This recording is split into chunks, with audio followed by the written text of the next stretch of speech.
Bon, venez les gens, venez on écoute ça là, parce que du coup, on a parlé de ce mec Éric Larchevêque. C'est un droitardé très riche qui avait déjà eu un échange Twitter avec Manès Nadel, je crois. Ouais, c'était avec Manès Nadel sur la taxe Zuckman. Évidemment, il est opposé à la taxe Zuckman. Il a genre 300 millions d'euros de patrimoine, lui. Donc nous avons un ultra riche qui maintenant se lance sur YouTube et va nous expliquer pourquoi en fait il ne doit pas être taxé. Je m'appelle Éric Larchevêque et il y a un peu plus de 10 ans, j'ai cofondé Ledger. Merci Muche de réagir à ça. Ouais, on va voir si on va trouver des nouveaux arguments du coup contre la taxe Zuckman. Alors, moi j'ai déjà des arguments contre la taxe Zuckman. Hein. Le fait que c'est un impôt plancher, ça veut dire qu'en fait la majorité des gens qui ont actuellement plus de 100 millions d'euros de patrimoine ne vont même pas payer plus d'impôts avec la taxe proposée par Zuckman parce que c'est censé seulement redresser si jamais tu payes pas déjà 2% d'impôts par rapport à ton patrimoine. Et on avait prouvé ça la dernière fois, les gens, on avait trouvé la source qui explique comment fonctionnait la taxe Zuckman, parce qu'il y a des gens qui remettaient en cause ce que je disais là-dessus. Et donc la source, on l'a ici, les gens. Impôt plancher de 2% sur le patrimoine des ultra-riches, la proposition. L'article de la présente proposition de loi vise à créer un IPF, impôt plancher sur la fortune, pour les contribuables dont la valeur nette du patrimoine excède 100 millions d'euros, afin de garantir que le total de leurs impôts acquittés au titre de l'année en cours, impôt sur le revenu, IFI, contribution sociale généralisée, CRDS et CEHR, soit au moins égal à 2% de la valeur nette de leur patrimoine. Donc c'est un impôt plancher, donc c'est vraiment une arnaque, hein, cette taxe Zuckman. 2% c'est un taux de cuck. Oui, alors déjà le taux de 2% c'est une blague, mais en plus c'est même pas un impôt de 2% supplémentaire qui s'ajoute aux impôts que payent déjà les gens qui sont dans cette tranche.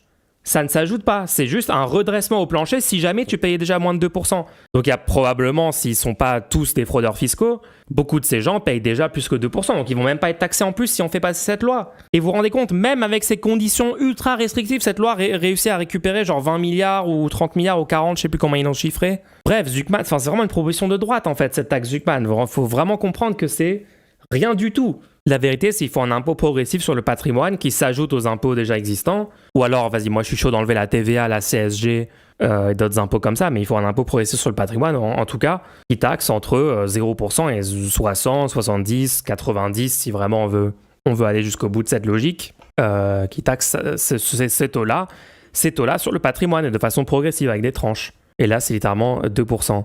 Déjà, tu vas voir que l'archevêque désinforme sur ce point indirectement. Non, mais bien sûr, il va jamais expliquer ce que c'est. On préchote pas les gens, on préchote pas, on regarde. Et aujourd'hui, le leader mondial des solutions de sécurité pour cryptoactifs. Si je vous parle de cette leader mondial, entreprise, c'est parce qu'elle est valorisée aujourd'hui à peu près 1,3 milliard d'euros. Et je suis un des premiers actionnaires. Et Challenge, qui édite chaque année la liste des 500 personnes les plus riches. C'est ouf parce qu'on est vraiment dans une méta où maintenant les ultra riches prennent directement la parole, les start-upers, là, les soi-disant entrepreneurs. On a eu le gars de Mistral sur les plateaux, on a eu le gars de, je sais plus quelle autre boîte, là. On a eu Pierre Gattaz, qui a 200 millions de patrimoine personnellement, apparemment. Non, attends, je confonds avec... Non, il y avait Gattaz et il y a eu l'autre, le patron du MEDEF, après Gattaz aussi. Il y a aussi un patrimoine personnel hyper élevé. En gros, on a eu genre... Dans ces dernières semaines en France, il y a la proposition Zuckman est devenue un peu au centre de la scène politique, et même ça, les macronistes sont contre, hein, mais bon, MDR. Et on a eu dans le même temps, genre 4 ou 5 personnes qui seraient concernées par sa taxe, qui ont été invitées directement dans tous les médias. On a eu littéralement la haute bourgeoisie française qui a été invitée, qui a eu une tribune, et qui se lance maintenant sur YouTube pour elle-même faire sa propre propagande. Le mec en personne, tu vois. Et littéralement, on a Jeff Bezos, on a Zuckerberg qui arrive nous dire qu'il ne faut pas les taxer. Mais c'est l'équivalent français de ça. Hein. Ouais, Roux de Bézieux, il est passé, ouais. De France, m'a mis dans ce classement avec une fortune estimée à 375 millions d'euros. Alors, c'est assez surévalué par rapport à la réalité. Mais... Ledger, ils ont reçu Zemmour dans leur bureau. Ah oui, d'accord. Éric Zemmour, aujourd'hui, j'ai visité Ledger, leader français de la sécurisation des crypto-actifs. Il faut soutenir l'écosystème des crypto-monnaies, secteur d'avenir. Voici mes propositions. Ah oui, j'avais oublié quand Zemmour a essayé de faire un grift pro-crypto, crypto-bro, etc. Vous êtes insupportable. Peu importe. Merci pour le sub, Tetrarch. Merci beaucoup. Je fais partie des 500 personnes qui sont censées être les plus riches de France. Et si je fais cette vidéo, C'est pour parler d'un sujet qui a défrayé l'actualité ces derniers jours, ces dernières semaines, qui est celui de la taxe Zuckman. La taxe Zuckman, je le rappelle, est une taxe qui vise à prélever... Vous pensez qu'il paye son monteur? Est-ce qu'il arrive à payer son monteur quand même? Est-ce qu'avec 300 millions d'euros, t'as assez pour financer la production d'une vidéo YouTube? Chaque année, 2% sur le patrimoine des plus riches, toutes les personnes qui détiennent plus de 100 millions d'euros d'actifs. Alors cette taxe, elle est là pour compenser le fait que les personnes qui ont beaucoup d'actifs, qui sont riches, ne paieraient pas assez d'impôts par rapport à la classe moyenne, parce que la classe moyenne paye en général des impôts sur ses salaires, et que les personnes qui possèdent des entreprises, donc des entrepreneurs, vont surtout payer des impôts sur... Ah, le petit glissement sémantique directement. Les personnes qui possèdent des entreprises seraient des entrepreneurs. Ça peut être le cas. C'est pas forcément le cas. C'est pas parce que tu possèdes plein d'actions que c'est toi qui as démarré cette entreprise. Genre, la plupart des grosses entreprises françaises ont des actionnaires qui sont des grandes familles ultra riches qui lèguent ces actions à leurs enfants, à leurs petits-enfants, etc., etc., et qui sont la propriété. On avait vu, par exemple, c'était qui déjà? En fait, on a parlé tellement de ces ultra riches récemment que je me souviens même plus, mais il avait genre récupéré l'entreprise de son grand-père, là, c'était lequel déjà? Dans la chimie? Dans la chimie, je me souviens même plus. Qu'un type pareil s'abaisse à faire une vidéo YouTube, c'est tellement un aveu pour moi. Ah, mais c'est tous des losers, hein. Mais c'est comme Elon Musk, hein. C'est comme Elon Musk qui s'abaisse à... Enfin, en fait, c'est même pas s'abaisse, c'est juste qu'ils sont bas de base, ce type de personnes. Elon Musk, qui paye des gens pour tenir des faux comptes de gamers sur tel jeu, pour faire croire que c'est un pro gamer et avoir une audience de droit tardé sur Internet. Enfin, tous les moves qu'il fait sont pathétiques. Là, c'est pareil. Musk, il fait de la peine, mais les gros riches français, ils font de la peine aussi. Ils sont pathétiques. Non, mais c'est un mec cool. Regardez, il aime Star Wars. C'est un mec du peuple, en fait. Avec les figurines derrière, ouais. La flat tax, donc à 30%, au lieu de peut-être 40-45%. Pour simplifier, en France, il y a 3 types d'impôts. Il y a l'impôt sur les sociétés. Donc là, c'est quand une entreprise va faire des bénéfices et va devoir payer l'impôt sur les sociétés. Il y a l'impôt sur le revenu. Quand vous recevez de l'argent avec votre salaire en net, vous allez payer de l'impôt sur ce que vous recevez. Et il y a ce qu'on appelle la flat tax. Donc là, on n'est pas dans du salaire. C'est quand vous vendez un actif avec une plus-value, eh bien, il y aura 30% de cette plus-value qui sera payée en impôt. Et la raison de la discorde, c'est que l'impôt sur les revenus est supérieur à la flat tax, et comme la plupart des gens riches qui ont des actifs gagnent surtout de l'argent via ces actifs, et donc payent moins d'impôts en proportion, mais sûrement pas en valeur absolue. Tout a commencé pour moi... Attends, mais du coup, qu'est-ce qu'on s'en fout et que tu payes plus d'impôts en valeur absolue? Genre oui, évidemment. Attends, il est en train d'essayer de nous faire croire ce qui est important, c'est la valeur absolue de l'impôt payé et pas en relatif. Ce qu'il dit est littéralement contraire à la Constitution française. Hein. Quand on regarde... venez, on ressort l'article de la Constitution sur le fonctionnement des impôts selon nos principes fondamentaux en France. Toujours bien de remonter à ça. Alors, c'est où? Constitution, principe d'égalité devant l'impôt. Bon, je vais mettre play, je vais le chercher à côté. Hein. Lorsque 30% de cette plus-value qui sera payée en impôt. Et la raison de la discorde, c'est que l'impôt sur les revenus est supérieur à la flat tax, et comme la plupart des gens riches qui ont des actifs gagnent surtout de l'argent via ces actifs, et donc payent moins d'impôts en proportion, mais sûrement pas en valeur absolue. Tout a commencé pour moi lorsque Manès Madel, qui est un lycéen syndicaliste, a dit dans une interview qu'il considérait que l'ensemble... Est-ce que Manès Madel est toujours lycéen? Il était lycéen il y a quelques années, mais il ne reste pas non plus 5 ans au lycée, quoi. Attends, Manès Madel est né en 2007. Waouh! Ah oui, d'accord. Ah oui, il est toujours lycéen, alors. Je ne savais pas qu'il était si jeune que ça, il est vraiment jeune. En quoi ce serait une tare d'être lycéen? Basé d'être lycéen. Attention, les noms imposables, vous payez 0 en valeur absolue. Inacceptable. J'essaie de trouver pourquoi à chaque fois qu'on cherche un truc, si c'est hors stream, je le trouve en 2 secondes. Si c'est en stream, c'est impossible à trouver. Est-ce que je cherche dans le mauvais truc? Préambule? Non. Texte de la Constitution française, est-ce que c'est dans la Déclaration des droits de l'homme? Où il y a écrit que tu payes l'impôt en fonction de tes capacités? Non, c'est sûr que c'est dans la Constitution. Président de la République. Où est le truc? Si BPT était dans les parages, il trouverait direct. Il me le citerait et tout. On dirait qu'il est parti. Quel article? Bon. L'ensemble des malheurs de la France et surtout le fait que la France se retrouve aujourd'hui dans une situation économique dramatique provient des 1800 familles les plus riches de France qui, selon lui, en fait, accapareraient. Manès Madel, qui est un lycéen syndicaliste, a dit dans une interview qu'il considérait que L'ensemble des malheurs de la France et surtout le fait que la France se retrouve aujourd'hui dans une situation économique dramatique provient des 1800 familles les plus riches de France qui, selon lui, en fait, accapareraient toutes les richesses. J'ai répondu sur ce point-là et ensuite j'ai été mis dans l'engrenage de la taxe Zuckman. J'ai été un des rares concernés à m'exprimer et donc j'ai été invité sur les plateaux de télé. C'est une personne concernée, les gens. Il faut écouter les personnes concernées quand elles s'expriment sur un sujet. Je suis une des rares personnes concernées, donc vous devez m'écouter. Attends, mais quoi? Mais non, mais justement, c'est dans l'autre sens. Si t'es concerné par cette taxe, on devrait justement jamais t'écouter. Parce que t'as littéralement un conflit d'intérêts personnel sur le sujet. Attends, c'est pas du tout. Il a vraiment essayé de dire personne concernée, ça me fait trop rire. Oh, la rhétorique. Je l'ai trouvé, les gens. Je sais pas pourquoi ça a pris aussi longtemps. C'est bien la Déclaration des droits de l'homme, c'est l'article 13. Donc, le mec a le seum parce que les riches payent plus en valeur absolue, sauf que dans notre constitution, pour l'entretien de la force publique et pour les dépenses d'administration, une contribution commune est indispensable. Elle doit être également répartie entre tous les citoyens en raison de leurs facultés. Et devinez quoi? Quand t'as 300 millions d'euros, t'as plus de facultés à payer que quand t'as 10 000 balles, 100 000 balles de patrimoine. Donc ce que le mec dit est littéralement contraire à notre constitution, hein. Sur diverses radios et aussi j'ai pu en discuter avec certains journalistes. En général, quand on fait des interviews, on n'a que quelques minutes pour s'exprimer et j'ai donc décidé de faire cette vidéo pour expliquer de manière assez pragmatique. T'as pas du tout vu ça via un message de Discord de BPT? Attends, est-ce qu'il a mis dans Discord? Il a pas mis dans... Qu'est-ce que tu racontes? Ah non, ok, je crois que t'es premier degré. Eh bien, comment cette taxe Zuckman serait potentiellement le fossoyeur de la France et de son économie. Regardons ma situation. C'est une dinguerie qu'ils prennent Manès Nadel en mode c'est un petit lycéen, il sait pas ce qu'il raconte, on sent le mépris dans sa voix, alors que Manès est basé quand même.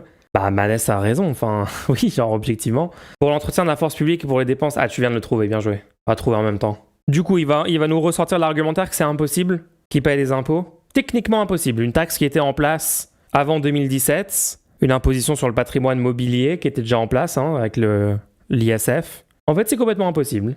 Créé une dizaine d'entreprises, il y en a qui ont fonctionné, d'autres qui ont moins fonctionné. À propos de l'article 13 de la DDH, j'ai entendu l'argument que taxer un patrimoine n'est pas un revenu, n'est pas constitutionnel, car ça ne prend pas en compte la faculté de payer justement. Bah si t'as 100 millions d'euros de patrimoine, tu peux payer, genre quoi? Attends. On a déjà parlé du truc de l'île de Ré et tout, on a débunké tout ça il y a 2 streams, les gens. On va pas refaire en boucle. Et j'ai surtout créé Ledger, donc valorisé à plus de 1,3 milliard. Alors Ledger, c'est une entreprise qui fait quelques centaines de millions d'euros de revenus, mais qui n'est pas encore rentable. Pour arriver à cette maturité, Ledger a dû lever des centaines de millions d'euros pour investir en technologie, investir en marketing, et être présent. La raison pour laquelle Ledger est valorisé à autant d'argent, c'est parce qu'il y a des personnes, notamment des personnes dans la classe capitaliste, qui pensent que les crypto-monnaies sont le futur, etc. parce qu'ils ne comprennent absolument pas la technologie. Ils se font avoir par une hype, par un discours médiatique, par le marketing, etc. fait par ces entreprises. Les crypto-monnaies ont une utilité quasiment nulle, voire néfaste pour la société globalement. C'est du pur bullshit. Tout ça se base sur du bullshit, d'accord? La plupart des cryptos, leur seule utilité, c'est de faire des rug pulls pour arnaquer des personnes crédibles et en détresse financière, etc. Pour leur faire croire que voilà, si vous achetez la dernière shitcoin, bah, elle va faire plus 3000% to the moon, hodl, voilà. Et on va tous s'enrichir ensemble. Tout ça est à 99% du bullshit et les gens se font juste arnaquer. Donc Ledger, eux, ils font des services de crypto wallet, etc. Et donc ils surfent sur ce truc, sur cette hype qui est plus ou moins fake. Et la dernière fois qu'il y a eu une énorme boîte de crypto qui avait comme ça une place de marché pour échanger des cryptos qui s'est effondrée, et bah un tas de clients de cette boîte-là, FTX, sont allés sur Ledger à la place. Et donc ça a fait grossir Ledger, mais en fait tout ça repose sur une hype et sur des croyances qui seront prouvées fausses avec le temps, parce que de plus en plus de gens se rendent compte à quel point les cryptos c'est complètement inutile, à quel point c'est un pur objet de spéculation, et du coup bah, c'est un peu juste c'est comme si tu t'allais jouer au casino, d'accord? C'est littéralement tu paries sur cette monnaie, sur cette autre monnaie, et c'est encore plus volatile et arbitraire et fondé sur rien que les actions d'entreprises privées, d'accord? Petite précision, Mulch, avec l'ancien ISF, les entrepreneurs payaient bien sur leurs actions, même si c'était illiquide, mais il y avait une exonération si les titres étaient considérés comme des biens professionnels. Par exemple, si le dirigeant détenait plus de 25% du capital et exerçait une fonction Sinon, beaucoup de fondateurs devaient sortir du cash pour payer, ce qui était un vrai problème. Mais non, c'est pas un problème en fait. Leur propriété lucrative de cette entreprise, elle est illégitime de base, donc c'est pas un problème. Ok, il a cofondé Ledger, ce gars, mais Ledger actuellement... En plus, j'aime même pas prendre Ledger comme exemple parce que Ledger n'est pas une vraie entreprise. Chiffre d'affaires 55 millions seulement de chiffre d'affaires en 2022 pour Ledger. Vous voyez pourquoi il faut jamais prendre la valorisation boursière? Attendez, c'est quoi la valorisation boursière? C'est 1 milliard. Bah non, Wipeout, c'était pas exonéré, c'était exonéré dans un cas précis que tu as listé. Mais en général, non. Du coup, ça a aucun sens de prendre la valorisation boursière pour la taxe Zuckman en vrai. Bah si, pourquoi pas. Moi, pour l'impôt progressif sur le patrimoine que je veux mettre en place, bah bien sûr que les actions que tu possèdes rentrent dans ton patrimoine et du coup, comment tu mesures ton patrimoine avec la valeur de ces actions sur le marché. Si la valeur de tes actions s'effondre, bah tant mieux, tu payes moins d'impôts. Ou alors, du coup, si vous n'êtes pas d'accord avec ce moyen-là d'imposition sur le patrimoine, vous reconnaissez donc que ce patrimoine-là, ces actions-là n'ont pas vraiment cette valeur. Mais du coup, littéralement, toute l'économie capitaliste se base sur la croyance dans la valeur de ces actions. Donc il y a un petit souci. Tous ceux qui pleurent sur Twitch, sur Zuckman, en l'occurrence, les cas genre l'archevêque, Mistral, etc., ils n'étaient pas dans l'ISF, c'est pour ça que ça change tout pour eux. Mais les gens... Attends, donc ce mec-là, il paye moins de 2% de son patrimoine en impôts annuellement? Si on additionne son IFI, son impôt sur le revenu, la flat tax sur les revenus du capital, et tous ces trucs-là, c'est égal à moins de 2% de son patrimoine. Ça veut dire qu'il paye déjà une somme d'impôt incroyablement faible. Il y a moyen qu'il paye déjà plus de 2% de son patrimoine et qu'il ne soit même pas affecté par cette loi. Dans le monde entier. Mécaniquement, cela veut dire que... Plus de 2%, j'ai dit quoi? J'ai dit moins. Il paye peut-être déjà plus de 2%, ou au moins 2%. Du coup, vu que c'est de la spéculation, si j'ai un ticket de loto, je suis potentiellement millionnaire. Tant que le tirage n'est pas passé, suis-je imposable à la taxe? Pas comme ça que ça marche, hein? C'est pas vraiment comme ça que ça marche. Vous savez que les gens qui sont ultra riches en actions d'entreprise peuvent aller faire des prêts à la banque et avoir du cash avec le fait qu'ils ont ça comme actif, c'est pris en compte dans leur capacité d'emprunt. En fait, le seul vrai problème, c'est que la valorisation de Ledger, c'est un énorme bullshit de calcul foireux de levée de fonds sur une valeur spéculative. Bah oui, c'est ce que je dis depuis le début. C'est ce que je vous ai dit avec Mistral aussi. Je vous ai dit que moi, je ne crois pas une seule seconde de valorisation de ces entreprises qui ont en fait beaucoup moins d'avenir que ce qu'ils prétendent et que la hype des bulles technologiques diverses et variées actuelles prétendent. Mais du coup, si lui, il peut pas admettre ça parce que c'est littéralement de là que vient sa fortune et son pouvoir et son influence. Si quelqu'un a travaillé dur pour acquérir un patrimoine élevé au cours de sa vie, est-ce juste de le taxer comme s'il avait volé de l'argent au peuple et aux classes ouvrières comme les ultra-riches? Non.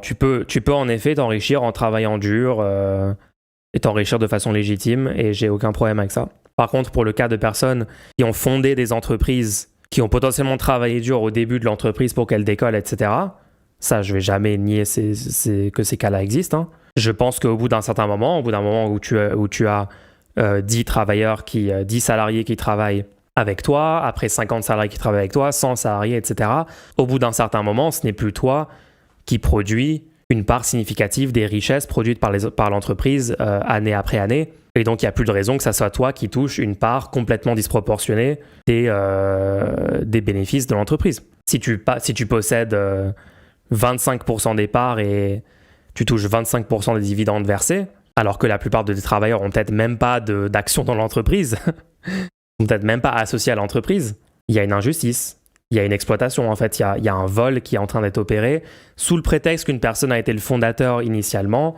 il peut maintenant voler la valeur produite par les gens qui sont en dessous de lui, et c'est avec ça que j'ai un problème. J'ai pas de problème, et d'ailleurs moi dans mon modèle de start-up, au bout d'un moment ça deviendrait une coopérative. Au fur et à mesure que ça grossirait, ça deviendrait de plus en plus une coopérative, ça tendrait vers ça. Et donc, tous les travailleurs seraient aussi des associés et prendraient des décisions démocratiques dans la boîte. Donc, ce qu'on aurait, c'est que si la boîte a un succès phénoménal, gagne énormément d'argent, les gens adorent les produits, le service, etc., tu aurais l'ensemble des travailleurs de la boîte qui s'enrichiraient de façon plus ou moins équitable ou plus ou moins proportionnelle à leur rôle, à leur production, etc., quoi. Un truc un peu plus juste. Ce qui d'ailleurs se rapprocherait beaucoup plus de la méritocratie que la droite proclame toujours. Alors que là, actuellement, tu peux avoir quelqu'un qui arrive dans l'entreprise et concrètement produit toutes les innovations, les avancées les plus centrales, etc. de l'entreprise, la valeur ajoutée, et qui est juste une personne juste salariée, peut-être un bon salaire, hein, mais salariée, et même pas forcément de la participation dans la boîte. Et derrière, vous avez des actionnaires qui empochent la majorité de la valeur alors qu'ils ne créent rien. C'est toute la distinction entre un travailleur et un possédant. dans l'économie capitaliste, là encore une fois, les gens, il faut toujours que je vous rappelle ça. Quand on parle d'une personne qui a fondé une entreprise, on parle de la petite minorité de la classe capitaliste française qui a en effet, à un moment de sa vie, créé une entreprise ou travaillé d'une quelconque manière ou créer de la valeur pour une entreprise de crypto, c'est quand même discutable, mais des trucs qui détruisent la planète en plus, bref. Mais pour l'immense majorité de la classe capitaliste française, c'est des gens qui sont nés dans des situations de rente économique de base. Et donc, il n'y a même pas eu une phase initiale où ils ont potentiellement contribué à une start-up ou je ne sais quoi. C'est déjà de base une petite minorité. 3,5% des multipropriétaires immobiliers possèdent 50% du parc immobilier et possèdent 5 logements ou plus. Et ces gens-là, c'est par exemple plein de gens comme ça qui seront concernés par la taxe Zuckman ou par l'impôt progressif sur le patrimoine. C'est pas des gens qui ont travaillé à un moment de leur vie pour créer une entreprise ou proposer un truc innovant ou je ne sais quoi. C'est juste des gros rentiers capitalistes. J'espère que ça répond à ta question. J'ai cherché la source pour mon message sur l'anticonstitutionnalité de la taxe Zuckman et c'est Gilles Raveau. Oh là là. Attends, c'est pas un tweet de Gilles Raveau que tu m'envoies. Sûr que tu m'as envoyé le bon truc? Ok, je vois, mais que suis-je censé répondre à une personne qui me dit qu'elle prend des risques en investissant dans une entreprise pour gagner sa vie, même si elle ne l'a pas créée? Bah écoute, oui, dans le système capitaliste actuel, cette logique-là, elle est acceptée. Moi, je propose un système qui serait meilleur pour l'intérêt général. Franchement, une personne qui aujourd'hui place son argent dans un fonds d'investissement, dans des ETF, dans des actions, s'il veut littéralement boursicoter lui-même à acheter telle action sur le marché secondaire, les revendre et tout, enfin bon, je conseillerais ça personnellement, hein, vu la quantité immense de bulles qu'il y a partout, mais bref. Une personne qui veut faire ça, je sais pas vraiment à quel point aujourd'hui je dirais que c'est moralement condamnable de faire ça. Je pense qu'il y a des arguments pour dire que oui, moralement, c'est pas ok. Mais bon, après, il y a aussi l'argument qu'il n'y a pas vraiment de consommation éthique dans le capitalisme, donc c'est un peu en fonction de où est-ce que tu mets ton curseur, mais encore une fois, moi, mon sujet, c'est pas de critiquer des comportements individuels dans le système actuel, c'est de proposer un système qui fonctionnerait mieux pour l'intérêt général et qui créerait pas deux classes de personnes. Une classe de personnes qui est obligée de vivre, qui est obligée de travailler H24 juste pour survivre, et une petite poignée de gens qui possèdent tous les actifs financiers, tout l'immobilier, etc., et qui vivent sur le dos de l'immense majorité en étant complètement subventionnés par la société tout entière et dans une position de pouvoir ultra disproportionnée, très souvent parce qu'il y a eu des circonstances très favorables à sa naissance. Il y a un immense problème, quoi. On peut pas continuer avec un système à deux vitesses comme ça. Donc, qu'est-ce que tu es censé répondre à une personne qui dit qu'elle prend des risques et tout? Bah, dis-lui que dans le futur système où il y aurait beaucoup plus de coopératives et 1000 fois moins d'exploitation capitaliste, un bail acquisitif dans l'immobilier, tout ça, dans un système comme ça, la personne, si elle veut investir et prendre des risques, elle pourra quand même faire des prêts. Elle pourra prêter son argent à telle entreprise avec un taux d'intérêt du prêt. Et donc, elle pourrait avoir un retour à investissement sur son prêt quand même, mais sans littéralement posséder une grosse proportion de l'entreprise et pouvoir extirper la valeur produite par les travailleurs juste par ses titres de propriété sans travailler elle-même. Pas dur à comprendre en vrai, hein. 100 millions, faut en avoir des maisons, c'est pas juste la rue de la Paix avec 2 hôtels. Bah ouais, mais plein de gens les ont en fait. Il y a des milliers de personnes qui ont plus de 100 millions d'euros de patrimoine. Tu crois que les entrepreneurs voudront se casser le cul à monter des boîtes en France s'ils savent qu'au bout de 10 ans, quoi qu'il leur arrive, on leur aura pris 35%? Attends. Mais c'est quoi le but de fonder l'entreprise du coup pour toi? Si pour toi, les gens qui font des entreprises, qui lancent un produit, qui lancent un service sur le marché, etc., le font dans l'unique optique de devenir un giga dragon capitaliste, suceur de valeur de travailleurs ultra puissant, overlord dominant qui corrompt tous les politiciens, qui fait de l'évasion fiscale, qui met au pouvoir l'extrême droite, etc., pour accroître encore son pouvoir et sa richesse personnelle. Ouais, dans ce cas-là, oui, si c'est ça la motivation de fonder une entreprise innovante technologiquement ou une entreprise qui propose un nouveau produit, etc., bah oui, non, je questionne ta motivation du coup. En fait, ça prouve un petit peu mon point, qui est qu'on ne devrait pas avoir une société où ce genre de truc est acceptable ou normalisé. Quoi? Mais du coup, on peut plus devenir un exploiteur ultra riche, ultra puissant, capable de corrompre des États, capable de dominer l'immense majorité de la population et marcher dans la rue et avoir un rapport au monde où on considère les gens autour de nous comme littéralement des insectes parce que on possède 100 milliards d'euros de patrimoine alors que tout le monde est là avec leur iPhone à 700 euros, leur voiture à 15 000 euros, etc. Nous, on a littéralement 100 maisons, 100 villas à plusieurs millions d'euros un peu partout dans le monde. Jeff Bezos possède plus de 100 villas dans le monde. Il possède plusieurs yachts. Le mec marche dans une ville entouré de gardes du corps. Il a l'impression qu'il est en train de marcher parmi des insectes, quoi, des fourmis. Il voit un autre humain, il considère ça comme une poussière par rapport à lui, quoi. Du coup, c'est quoi le but de faire sa boîte ? Bah attends, t'es pas obligé de créer une entreprise si tu veux pas, je comprends pas. C'est quoi le but pour toi ? Je sais pas, moi je connais des personnes qui ont fondé une entreprise parce que le produit les intéresse, ils trouvent que tiens, il manque ce genre de produit, j'ai les capacités de le faire, je connais des personnes qui peuvent travailler parce que on a fait des études dans ce secteur-là et donc il y a de quoi mettre à profit de la société des compétences techniques, du savoir, etc. Et donc on lance un produit qui va, je sais pas moi, créer un nouveau type de clavier avec un meilleur toucher, avec telle fonctionnalité. Et voilà, on a amélioré le monde parce qu'il y a un produit sur le marché. En fait, ce qui est fou, c'est que c'est de base l'idéologie, la soi-disant idéologie, par exemple Silicon Valley, d'accord, dans laquelle s'enrobe un tas de ces ultra-riches et tout. C'est « make the world a better place ». On va améliorer le monde parce qu'on va innover dans tel domaine, on va créer ce service, ce produit qui va littéralement améliorer la vie des gens.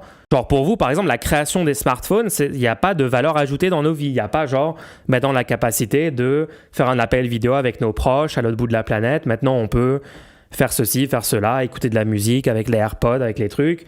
Non, pour vous, non. Toutes ces personnes qui travaillent dans ces boîtes sont là par pure volonté de s'enrichir personnellement et de dominer les autres. Mais vous avez quelle vision du monde ? Enfin, vous êtes complètement tarés. Je sais pas, non mais ok, les droitards du chat, si vous voulez, enfin je dis les droitards, mais peut-être vous n'êtes pas les droitards, mais vous avez des arguments en défense du statu quo capitaliste qui sont vachement cuck. N'hésitez pas à venir en vocal peut-être à un moment si vous voulez avoir une discussion de fond sur le truc des startups et ouais, mais ils prennent des risques, c'est horrible ce que tu dis, Mulch. On peut avoir cette discussion, il n'y a pas de problème. Le système que je propose est beaucoup plus pro-entrepreneur, pro-startup que le système actuel, hein, juste pour... Il n'y a aucun argument, je pense, viable en faveur de l'influence des actionnaires sur une entreprise. Bah non. Et de toute façon, c'est prouvé déjà que les entreprises possédées démocratiquement par les travailleurs prennent des meilleures décisions pour le bien de l'entreprise, pour le bien du produit, du service. Pas un droitard, je veux bien taxer à mort le revenu à 100% s'il le faut. Non, je préfère taxer le patrimoine que taxer le revenu en vrai. Hein. Faut taxer les deux. Mais là, actuellement, on a des individus qui possèdent 100 milliards de patrimoine, presque entièrement constitué du vol de la richesse collective. Et à un moment, il faut qu'ils rendent l'argent. Genre, ouais, non, on a envie quand même d'un système où on laisse des gens avoir 100 milliards d'euros et financer toute l'extrême droite d'un pays qui veut mettre fin à la démocratie, faire monter le racisme, etc. Ouais, on va taxer leurs revenus annuels. Bon, bref, on va ignorer le fait que, de base, ils échappent à tout impôt parce qu'ils font de la fraude, que même si on taxait 100% de leurs revenus, bah, du coup, ils gardent leur patrimoine. Donc, ils peuvent littéralement financer toute l'extrême droite française pendant des centaines d'années, si jamais ils mourraient pas avant. Et toujours avoir l'immense majorité de leur fortune en place parce que ça coûte pas non plus des milliards et des milliards par an de faire fonctionner des médias mainstream. Une fois que t'as bien racheté tout le système en place, en fait, ça coûte pas si cher que ça. Non, désolé les gens, je suis contre accorder à cette petite poignée d'individus autant de pouvoir sur notre société. Je préfère la démocratie, je préfère une personne, une voix. Au lieu de chercher des tours de passe-passe que l'on taxe tout le monde au même taux que le contribuable, c'est déjà pas mal. Attends, t'es pour un impôt purement proportionnel et pas progressif ? C'est délu. Le patrimoine, tu vas le récupérer petit à petit si tu les défonces sur le revenu, dividendes, etc. Bah non, pas forcément. Non, déjà, de base, il y a des gros capitalistes en ce moment, leurs actions prennent 10% tous les ans. Leur patrimoine augmente de 10% tous les ans. Même s'ils payaient déjà les impôts qu'ils sont censés payer, il y a avec la flat tax sur les gains du capital, ils paieraient 30% de ça, donc ils garderaient genre 7% d'augmentation par an. En quoi c'est suffisant de taxer les revenus pour résoudre le problème fondamental dont on parle là ? De base, presque l'entièreté de leur richesse est acquise de façon illégitime, c'est du vol. Ils devraient même pas l'avoir de base, tout cet argent, tout ce patrimoine. Les riches payent déjà beaucoup moins en pourcentage que le contribuable lambda.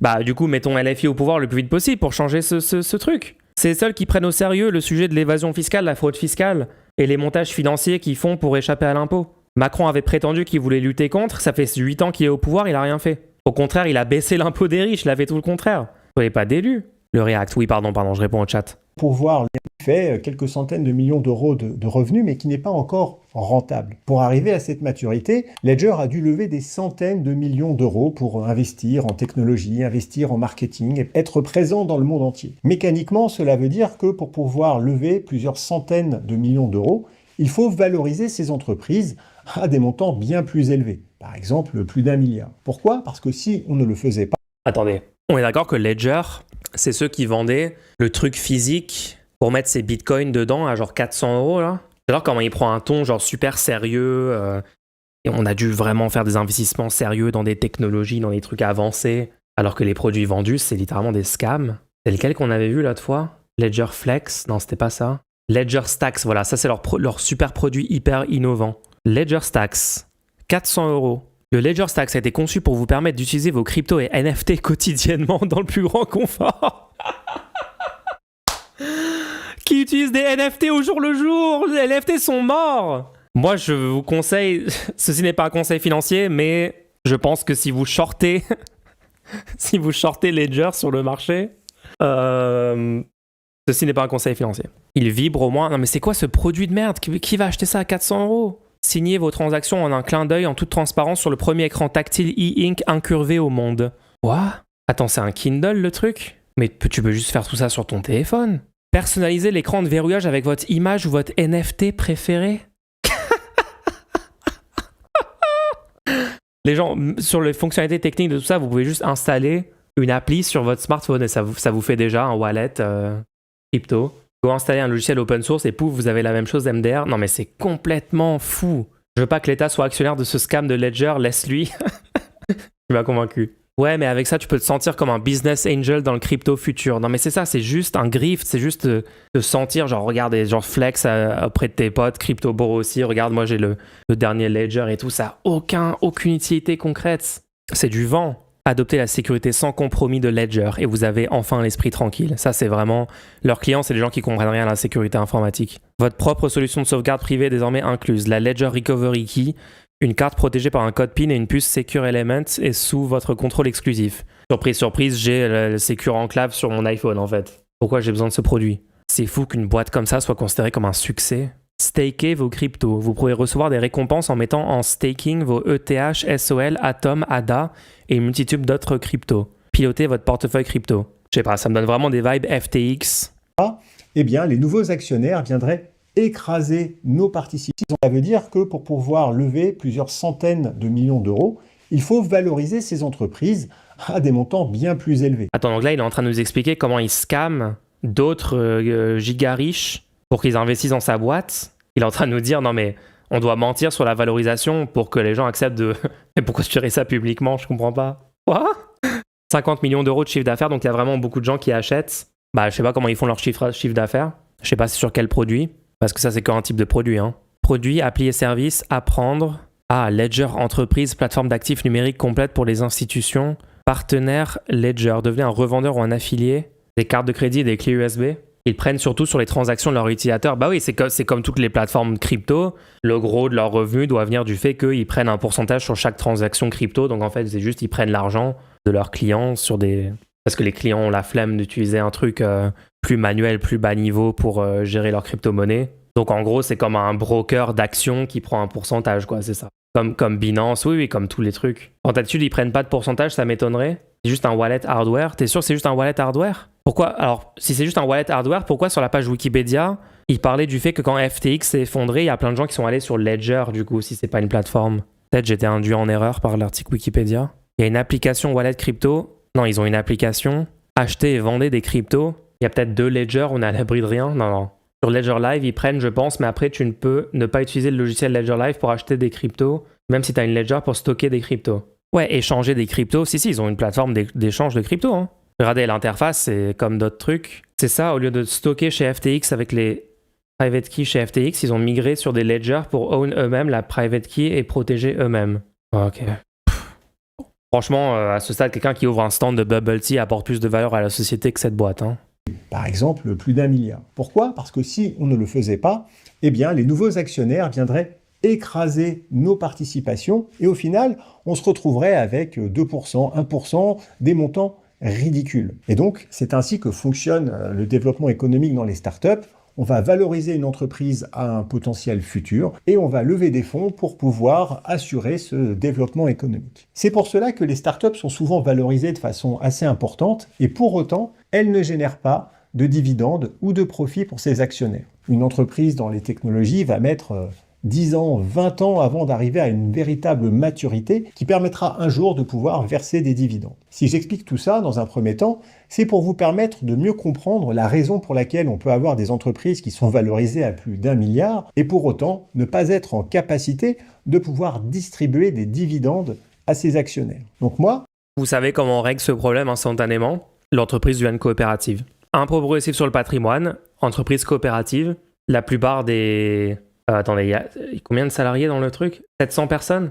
Ah non, ils ont réduit leur effectif récemment apparemment. 600 personnes qui travaillent dans la boîte, ouais, vous divisez cette valeur parmi 600 personnes, et avec un impôt progressif sur le patrimoine, vous paierez beaucoup moins. D'ailleurs, avec le truc Zuckman, personne ne paierait la taxe Zuckman du coup dans votre boîte. Ouais, problème réglé, il n'y a pas besoin de parler de la valeur, de quoi que ce soit, j'ai juste instantanément réglé le problème. C'est fou. Il va jamais répondre à ce truc. Mais c'est du scam en fait, ce système. Oui, il est en train d'expliquer que c'est un scam. Mulch, si je défends pas Ledger, mais si tu transformes automatiquement les boîtes en coopérative, tu n'auras plus jamais aucune levée de fonds. C'est pas des démocrates. Oui, il y aura moins de rentabilité du capital dans le système que je propose, ouais. Ouais. Mais quand on est passé de l'esclavage au capitalisme, il y a eu moins de rentabilité aussi, hein. Il y a une diminution de la rentabilité. Oui, je diminue la rentabilité. Mais si ça devient la loi, en fait, ça devient la loi, surprise, pour maximiser ta rentabilité, tu vas quand même utiliser ton capital pour investir dans des entreprises. C'est juste que tu vas le faire, par exemple, sous forme de prêt avec un retour sur investissement sur le prêt qui sera supérieur puisque tu vas avoir un taux d'intérêt. Donc, tu auras quand même une rentabilité de ton capital. Tu peux quand même t'enrichir avec ton capital. Ce qui est fou, c'est-à-dire qu'en fait, j'autorise quand même la propriété lucrative de capital juste sous une forme beaucoup moins massive, répandue et ultra exploitante. Les prêts, c'est OK, les actions, non. Bah ouais. Donc du coup, comment eux, ils vont lever des fonds, etc. Comment une entreprise fera ça? Avec des prêts. Ils peuvent emprunter à une banque, ils peuvent emprunter à des particuliers, ils peuvent emprunter à des fonds c'est déjà le cas, hein. D'ailleurs, je suis sûr que Ledger a fait des emprunts. Je suis sûr que quand il parle de levée de fonds et tout, il y a une partie de ces trucs-là, c'est des emprunts, c'est pas forcément des émissions d'actions ou ce genre de... Enfin, il y a plein de façons en fait, hein. Il y a plein de façons. Moi, de toute façon, je suis pour une banque publique. Oui, je suis aussi pour qu'il y ait des banques publiques qui investissent stratégiquement dans des projets qui peuvent être considérés d'intérêt général, des trucs comme ça, bien sûr, ouais. Il faut que ça soit appliqué sur toute la planète. Si t'es le seul pays à faire ça, tu te feras bouffer. Alors, il faut que ça soit appliqué sur toute la planète, je suis d'accord avec toi. Je pense que ça n'empêche pas que tu puisses l'appliquer dans un premier temps seulement sur le territoire français. Pour plein de raisons. Et en fait, c'est quoi le sujet? Ça veut dire que vous allez me parler de deux, trois industries où il y a une immense intensité en capital qui est nécessaire et il te faut des investissements initiaux de centaines de millions ou de trucs comme ça, voire de milliards. Ok, dans ce cas-là, c'est quoi? C'est quelle industrie? C'est genre, on veut créer une nouvelle chaîne de production de microprocesseurs sur le sol français, par exemple, et il faut investir massivement sur une nouvelle technologie stratégique, etc. Dans ce cas-là, je suis pas contre que l'État le fasse, hein. Si sur les marchés privés, c'est impossible, et en fait, ça sera pas impossible, puisque les banques et les acteurs privés voudront quand même se faire une rentabilité sur des prêts ou sur des investissements comme ça quand même s'ils sont moins rentables. Et donc, si c'est un truc vraiment stratégique, vraiment important pour le pays et pour la société française, et il y a besoin d'énormément de capital, je suis totalement OK que ce soit l'État qui le fasse, du coup, et que ce soit une entreprise publique, du coup. Il faut bien qu'on montre l'exemple à tous ces autres pays. Exactement. Je pense qu'il parle d'impérialisme capitaliste. C'est surtout que ça bloque les investisseurs. Non, je viens de t'expliquer que ça rend moins rentable. Oui, surprise, si tu peux moins exploiter les travailleurs, la rentabilité du capital est diminuée. Et donc, je ne vois pas le problème en fait. En tant que premier actionnaire de Ledger, je ne reçois pas de dividendes. Ledger ne me paye pas, je ne suis pas salarié de Ledger, j'ai quitté mon poste de président il y a environ 5 ans. Lorsque j'étais président de Ledger, je devais toucher de l'ordre de 200 000, 250 000 euros par an en salaire brut, ce qui est bien entendu très élevé par rapport à la moyenne, mais en ligne avec ce type de rémunération pour un poste de président. Et je payais bien évidemment non seulement les taxes patronales, le coût du travail, et puis l'impôt sur le revenu. Mais depuis que j'ai... Je payais les taxes patronales, le coût du travail. Heureusement, c'est la loi. Qu'est-ce que tu racontes? Alors, ce salarié me produisait 10 000 euros de valeur par mois et moi, je payais quand même 7 000 euros de super brut. Donc voilà, il était rémunéré en net 4 000 euros par mois et après, je payais les cotisations sociales parce qu'on est en France et c'est la loi et on a décidé collectivement qu'on allait socialiser une partie de la valeur pour garantir des droits, des assurances publiques et tout. C'est quand même dur ma vie. Non, en fait, c'est normal. Et d'ailleurs, dans toute cette situation, le travailleur, tu le payais 7 000 euros super brut et il te rapportait quand même 10 000 euros à la fin. Donc il se fait quand même exploiter, en fait. C'est ça qui est fou. Les gens comprennent pas que c'est ça la situation économique. Après, il dit pas les aides qu'il a eues avec. Non, mais en fait, il n'y a même pas besoin de rentrer dans les aides. C'est juste, ton entreprise fonctionnerait pas s'il n'y avait pas des routes publiques. Ton entreprise fonctionne pas s'il n'y a pas des profs pour éduquer les gens dans le pays pour qu'ils puissent avoir des compétences de coder tes cryptos de merde et ton système pourri informatique que tu as implémenté. Comment les salariés ils arrivent le matin s'il n'y a pas le RER en fait? Comment ça marche ton entreprise? L'entreprise est entièrement dépendante de toutes les sociétés extérieures pour même exister de base. Donc je m'en fous, même s'ils perçoivent aucune aide publique et tout. Ce mec ne comprend pas comment marche une société. Donc là, c'est marrant parce qu'il est en train de nous dire « Non, mais je ne travaille plus du tout dans cette entreprise. » Bah oui, c'est ça qu'on critique en fait. C'est que quelqu'un peut continuer à s'enrichir, à accroître son capital, qui est déjà de 300 millions d'euros. Et tout ça sans faire partie de l'entreprise. Il ne fait plus partie de l'entreprise. Bah du coup, si tu n'en fais plus partie, pourquoi tu aurais encore des revenus du capital? 400 millions, Mulch? Ah bah c'est bon, avec son ordre de grandeur, on n'est plus à 100 millions d'euros près de capital, hein. Quitter mon poste de président, Ledger ne me rapporte pas d'argent. Encore une fois, il n'y a pas de dividende. Et c'est normal, et c'est pas un problème en soi, puisque... À tout moment, il peut aller voir une banque et emprunter n'importe quelle somme qu'il veut pour s'acheter une énième villa. Venez, on regarde un petit peu ce qu'il possède, ce mec, juste pour qu'on rigole 2 secondes. Je ne gagne pas d'argent avec Ledger. Vraiment, de nous mentir, mais vraiment, c'est aucune honte, hein. Souvent, ils sont assez discrets sur leur propriété immobilière, leur train de vie, etc. Est-ce que lui, il donne un peu d'infos? Il n'y a pas grand-chose, on dirait, hein. Dans l'investissement, dans l'entrepreneuriat, il faut être très patient et il faut vraiment des années et des années avant de pouvoir obtenir des retours sur investissement si jamais ils arrivent. Et pourtant, malgré cela, la valorisation des actifs et donc de mes parts est assez importante, en centaines de millions. Je suis donc dans cette liste des personnes les plus riches de France. Tu es riche malgré moi. J'ai un patrimoine qui est sur papier de plusieurs centaines de millions. Mais dans la réalité, je n'ai pas plusieurs centaines de millions sur mon compte en banque. C'est une fortune professionnelle qu'on peut qualifier de plus-value latente. C'est-à-dire qu'un jour, si quelqu'un rachète Ledger dans quelques années et qu'elle est vendue 1,3 milliard ou 3 milliards, alors je toucherai en cash des centaines de millions d'euros et ce jour-là, je paierai des centaines de millions d'euros en impôts avec la flat tax, ce qui est tout à fait normal.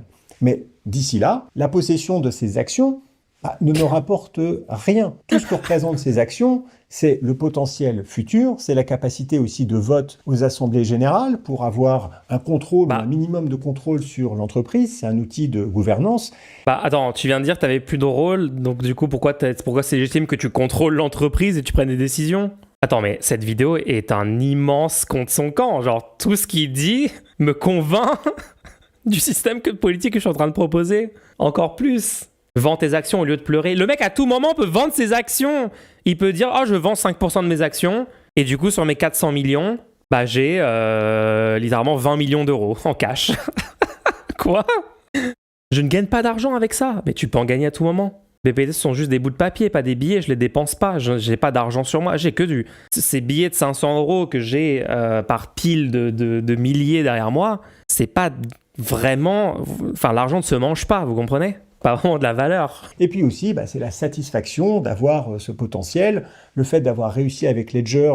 Le pire, c'est qu'il dit ça face cam dans sa petite vidéo YouTube de Cuck, mais juste après avoir coupé la caméra, il sort au resto 5 étoiles avec ses potes et il se vante de son patrimoine en disant « Regardez, en 1 an, j'ai fait plus 100 millions, je suis passé devant tel autre riche, et il utilise le chiffre pour c'est garanti, hein, je sais exactement leur mentalité. Mon père est multimilliardaire, les gens, je sais très bien comment ça marche, tout ça, je suis très proche de ce milieu. Faut vraiment que j'arrête avec ça, les gens vont croire que c'est vrai. Hein. C'est de la plus-value latente. Donne une certaine forme de légitimité, mais ce n'est pas un montant cash qui me permet de faire quoi que ce soit. Lorsque M. Zuckman a présenté... Ça, c'est explicitement un mensonge. À tout moment, il peut aller emprunter à une banque en utilisant ça comme collatéral. Hein. C'est sa taxe qui vise à ponctionner 2% du patrimoine de toute personne possédant plus de 100 millions d'euros au total afin de corriger... C'est faux, c'est un impôt plancher.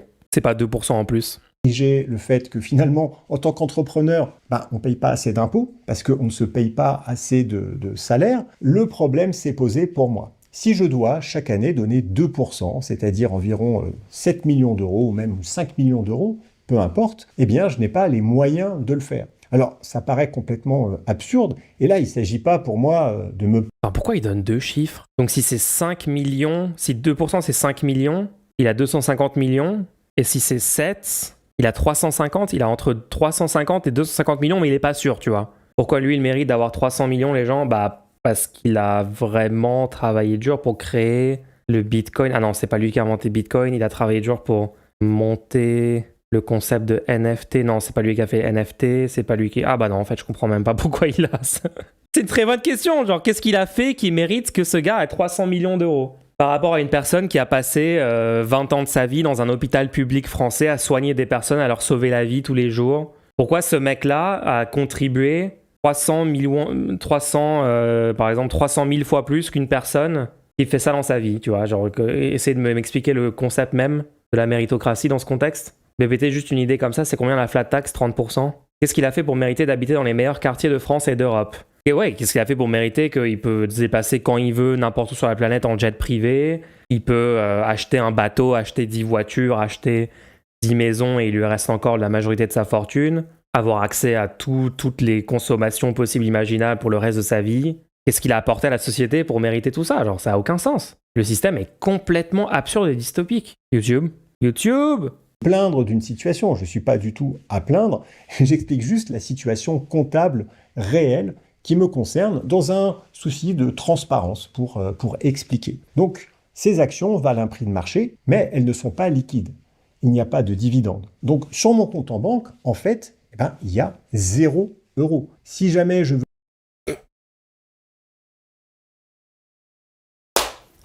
Ok, non. Pardon, j'ai failli cracher mon eau. Non, mais là, tu veux pas dire ça, non. Waouh. En fait, la situation est insane. C'est vraiment un quasi-milliardaire qui s'adresse à des pauvres qui n'ont pas de compréhension financière, n'ont pas de compréhension économique. Je veux dire, pour la majorité des Français, d'accord? Je vais juste partir de ce principe-là. Si vous n'êtes pas d'accord avec moi, bon, ça a discuté. Mais bon, globalement, les gens comprennent pas grand-chose quand même. Hein. Il s'adresse à ces gens et il leur fait croire qu'il a 0 € sur son compte bancaire. Oh, what the fuck? Non, mais en vrai, la majorité des gens peuvent pas gober ce mensonge. C'est pas possible. C'est quoi les commentaires? Le mec le plus patient de l'histoire de la patience? Ah, Monsieur l'archevêque, merci sincèrement pour toute cette pédagogie qui permet de comprendre l'entrepreneuriat. Oh, enfin, un chef d'entreprise qui prend la parole. Merci pour cette masse. Non, mais les gens, ces commentaires, il y a des fortes chances qu'une partie, et potentiellement la majorité de ces commentaires, soient littéralement des bots achetés. Il y a des études récemment qui ont montré que sur Twitter, la grosse majorité des comptes Twitter et des posts Twitter sont faits par des bots payés. Donc là, je suis au stade où les réseaux sociaux, honnêtement, je crois même plus à... Quand je dis des trucs, je me dis, bon, aucune garantie que c'est pas des bots, en fait, à chaque truc que tu dis. Même pas, les gens sont matrixés, le naufrage est total. Oui, alors, c'est possible de trouver, combien de commentaires? 4000, ouais, tu peux trouver 4000 droitards matrixés par le discours des médias, par toute la propagande néolibérale, Startup Nation, tout ça. C'est pas impossible. Après, souvenez-vous, dans le pays, il y a genre 80% des Français qui sont pour la taxe Zuckman et... Ils vont pas gober ces mensonges. Enfin, je dis pas que 80% des gens vont pas gober le mensonge, mais 80% des gens sont globalement favorables à la taxe Zuckman, donc... Je vais aller faire mes courses, c'est pas avec Ledger que je vais pouvoir trouver une source de financement. J'ai d'autres activités, je fais d'autres choses, je reviendrai là-dessus tout à l'heure. Donc, on me demande de payer X millions Il peut pas faire ses courses avec cet argent. d'euros chaque année. C'est pas lui qui fait ses courses, il paye quelqu'un, il a un chef privé personnel. De quoi tu parles? De quoi tu parles, en fait? Simplement parce que je détiens des actions qui sont valorisées à un montant très élevé. Vous pensez que ce mec-là va faire ses courses du fait de tous les rounds de financement de l'entreprise. Pour faire un parallèle, imaginez que vous avez une maison que vous avez achetée un jour à 100 000 € ou 200 000 €. Maintenant, elle vaut 1 million d'euros. Et parce qu'il y a une taxe sur le patrimoine, eh bien, vous devez payer 2% de votre maison chaque année. C'est-à-dire que chaque année, vous devez payer 20 000 €. Alors vous allez me dire, mais d'où je sors les 20 000 €? La maison ne me rapporte absolument rien. Certes, elle me permet de vivre, etc. C'est super, j'adore ma maison. Attends, mais du coup, c'est pas ton cas? Attends, il est littéralement en train de nous faire l'argument de la petite maison à l'île de Ré. La maison passe de 100 000 à 1 million, ouais, juste, voilà, par magie. En fait, tout son exemple veut essayer de mettre dans l'esprit des gens qui vont écouter le cas, l'idée que ça pourrait être eux, en fait. C'est ça le but, ils veulent que les pauvres, là, les prolos, en réfléchissant à sa situation à lui, qui a 300 ou 400 millions d'euros de patrimoine, se disent « Ouais, ça pourrait être moi, en fait. C'est un peu comme moi. Voilà, moi, je vais faire mes courses aussi. C'est vrai que c'est dur, la vie. C'est vrai que moi, je pourrais acheter une maison à 100 000 €. Moi, je me projette là-dedans parce que Là, je suis en train de bosser, j'ai bientôt un apport de 20 000 euros, peut-être 30 000 euros pour un achat immobilier. Donc ouais, un truc à 100K, un truc à 200K, ok, je pourrais me l'envisager que je sois dans cette situation. Et là, tout d'un coup, par contre, il a besoin que sa somme d'impôt à payer, ça soit pas 2000 balles, tu vois. Il se dit, bon, j'ai envie de dire 2000 balles, bon, si j'ai une grosse maison et tout, ça va, c'est normal, tu vois. Donc là, il faut qu'à un moment, il y ait un x10 dans la valeur du bien immobilier qui passe de 100 000 à 1 million. Alors ça, du coup, on comprend pas comment ça arrive, hein. Je pense que même dans les quartiers les plus chers de Paris, ceux qui ont le plus augmenté, ou même les quartiers en France qui ont le plus augmenté sur les 10 dernières années, il n'y a pas un seul endroit où ça se rapproche d'un x10. Qu'est-ce qu'il raconte? Là, je viens de recevoir 2400 euros de taxes sur ma maison à 260 000 euros. Bah oui, parce qu'il y a déjà l'impôt, il y a déjà la taxe foncière, en fait, ça existe déjà. Ils essaient de vous faire croire que le concept de taxer un bien immobilier n'existe pas, alors qu'il y a déjà la taxe foncière, qui est bien plus élevée que la taxe Zuckman. PPT, je suis désolé, mais si ta boîte est valorisée à un tel montant et que tu n'as pas de moyen de payer 2%, tu n'es pas à la tête d'une énorme blague. Je comprends pas, les entreprises sont pas censées être rentables à un moment. Du coup, la vérité, c'est pas que les investisseurs sont dans la merde. Bah, c'est ça le plus drôle, c'est que moi, si j'étais un investisseur de Ledger et je vois cette vidéo, non, en vrai, vous savez ce que je me dis? Je me dis, bon, ok, le mec essaye de préserver nos intérêts de classe. Les bourgeois sont extrêmement, extrêmement conscients de leurs intérêts de classe. En fait, c'est un peu ce qui les obnubile au cours de leur vie. Donc, c'est vraiment leur truc numéro 1. Donc là, si moi, je suis un partenaire, si je suis un investisseur aussi bourgeois, investisseur dans Ledger, et je vois cette vidéo, je me dis, ok, il est en train de mentir au prolo pour nos intérêts de classe, c'est bien, il fait la propagande, c'est cool. En vrai, je me dis pas, oula, mais Ledger va s'effondrer. Ouais, est-ce que je veux dire ou pas? Bon, après, ils s'arnaquent entre eux, la classe capitaliste s'arnaque entre eux très régulièrement. Hein. Donc, ça dépend un peu de la position. Imaginez, vous avez une maison à 1 milliard d'euros, imaginez. Maison, mais c'est pas avec ma maison que je gagne de l'argent. Ah, voilà, c'est exactement la même situation. Donc comment je fais pour payer plusieurs millions d'euros? Déjà, je peux pas juste aller prendre dans mon compte en banque et faire un virement parce que je ne les ai pas. Donc on me propose plusieurs solutions parce que à un moment ils ont fini par comprendre que oui, effectivement, c'est une fortune virtuelle, c'est pas du cash, donc faut trouver des solutions. La première solution, c'est... Attends, mais du coup, tu peux juste aller travailler, non? Même dans le cas qu'il décrit, ça n'a aucun sens. Imagine, j'ai une maison à 1 million d'euros. Donc déjà, une maison qui a pour valeur 1 million d'euros. Et vous avez fini de la rembourser, hein, parce que du coup, le patrimoine, c'est calculé en prenant en compte les dettes. Donc vous avez fini de rembourser votre maison à 1 million d'euros. Donc je sais pas, vous avez une énorme baraque de luxe dans le 16e arrondissement à Paris, ok? Là, ok, ouais, vous avez une maison qui coûte 1 million d'euros. Et donc du coup, maintenant, vous devez payer 20 000 euros dans l'année. Bah du coup, aller travailler, je sais pas. Tu peux travailler, en fait. C'est le concept. Donc en fait, la personne veut pouvoir juste vivre sa vie en possédant son énorme maison de luxe dans un quartier ultra chic et rien faire toute l'année et maintenir ce train de vie-là. Et on devrait trouver ça normal. On devrait plaindre une personne comme ça parce que elle peut pas juste être rentière. Parce qu'en fait, en pratique, ce genre de personnes sont de base des rentiers. Oh non, cette personne ne peut pas vivre le restant de sa vie complètement passive dans le luxe et le confort maximal, alors que 95% des gens en France souffrent au jour le jour dans un boulot éreintant. What? Eh bien, vous avez qu'à vendre vos actions. Les actions ont une valeur, il y a un marché, eh bien, vendez-les. Et comme ça, vous allez pouvoir payer l'impôt. Alors, le premier problème, c'est que les actions de Ledger ne sont pas cotées en bourse. Hein. C'est une société qui est privée. Et donc, il y a peut-être un marché, puisqu'il y a des gens qui pourraient tout à fait vouloir acheter des actions Ledger, mais il y a ce qu'on appelle une décote à cause de l'illiquidité de ces actions. Pas rentrer dans les détails techniques, mais il y a aussi des classes d'actions avec des préférences qui font que nous, en tant que fondateurs, on a ce qu'on appelle des classes d'actions ordinaires. Et bref, si demain je voulais vendre mes actions, j'aurais une décote de 60%. C'est-à-dire qu'il faudrait que je trouve quelqu'un pour les acheter. Il faudrait ensuite que le board, le conseil d'administration, accepte que cette nouvelle personne rentre en tant qu'actionnaire. Donc bref, ça me prendrait beaucoup de temps. Il y aurait aussi évidemment la notion d'une banque d'affaires qui devrait trouver, négocier, qui vont prendre des frais, des avocats. Enfin, ça coûte cher de vendre ce type de bloc d'actions.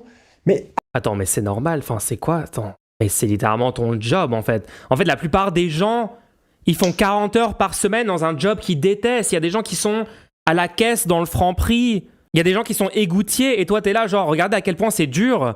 Ça serait trop dur de vendre des actions. Il faudrait prendre des gens qui vont s'occuper de faire la vente et tout. Bah ouais, du coup, t'auras même pas à bosser. Attends, what the fuck? Et comment il vous prend pour des cons? C'est incroyable. PPT, il y a une décote parce qu'en fait, personne n'en veut là tout de suite. Bah oui, parce que sa boîte, c'est un scam. Sa boîte vaut 1 milliard actuellement. Elle va valoir 100 fois moins d'ici quelques années quand tout le monde aura fini de comprendre que les cryptos c'est un scam, ça sert à rien socialement. C'est déjà le cas pour les NFT qui est une partie de son business apparemment. Le mec veut dépenser 0 €. Non mais cette mentalité, je pense que ce mec-là a un problème de santé mentale fondamentalement. Genre c'est une catastrophe cette mentalité. Et il fait sa petite vidéo YouTube, il fait sa petite propagande sur sa chaîne perso YouTube. Le centimillionnaire. Admettons, c'est sûrement possible. En acceptant...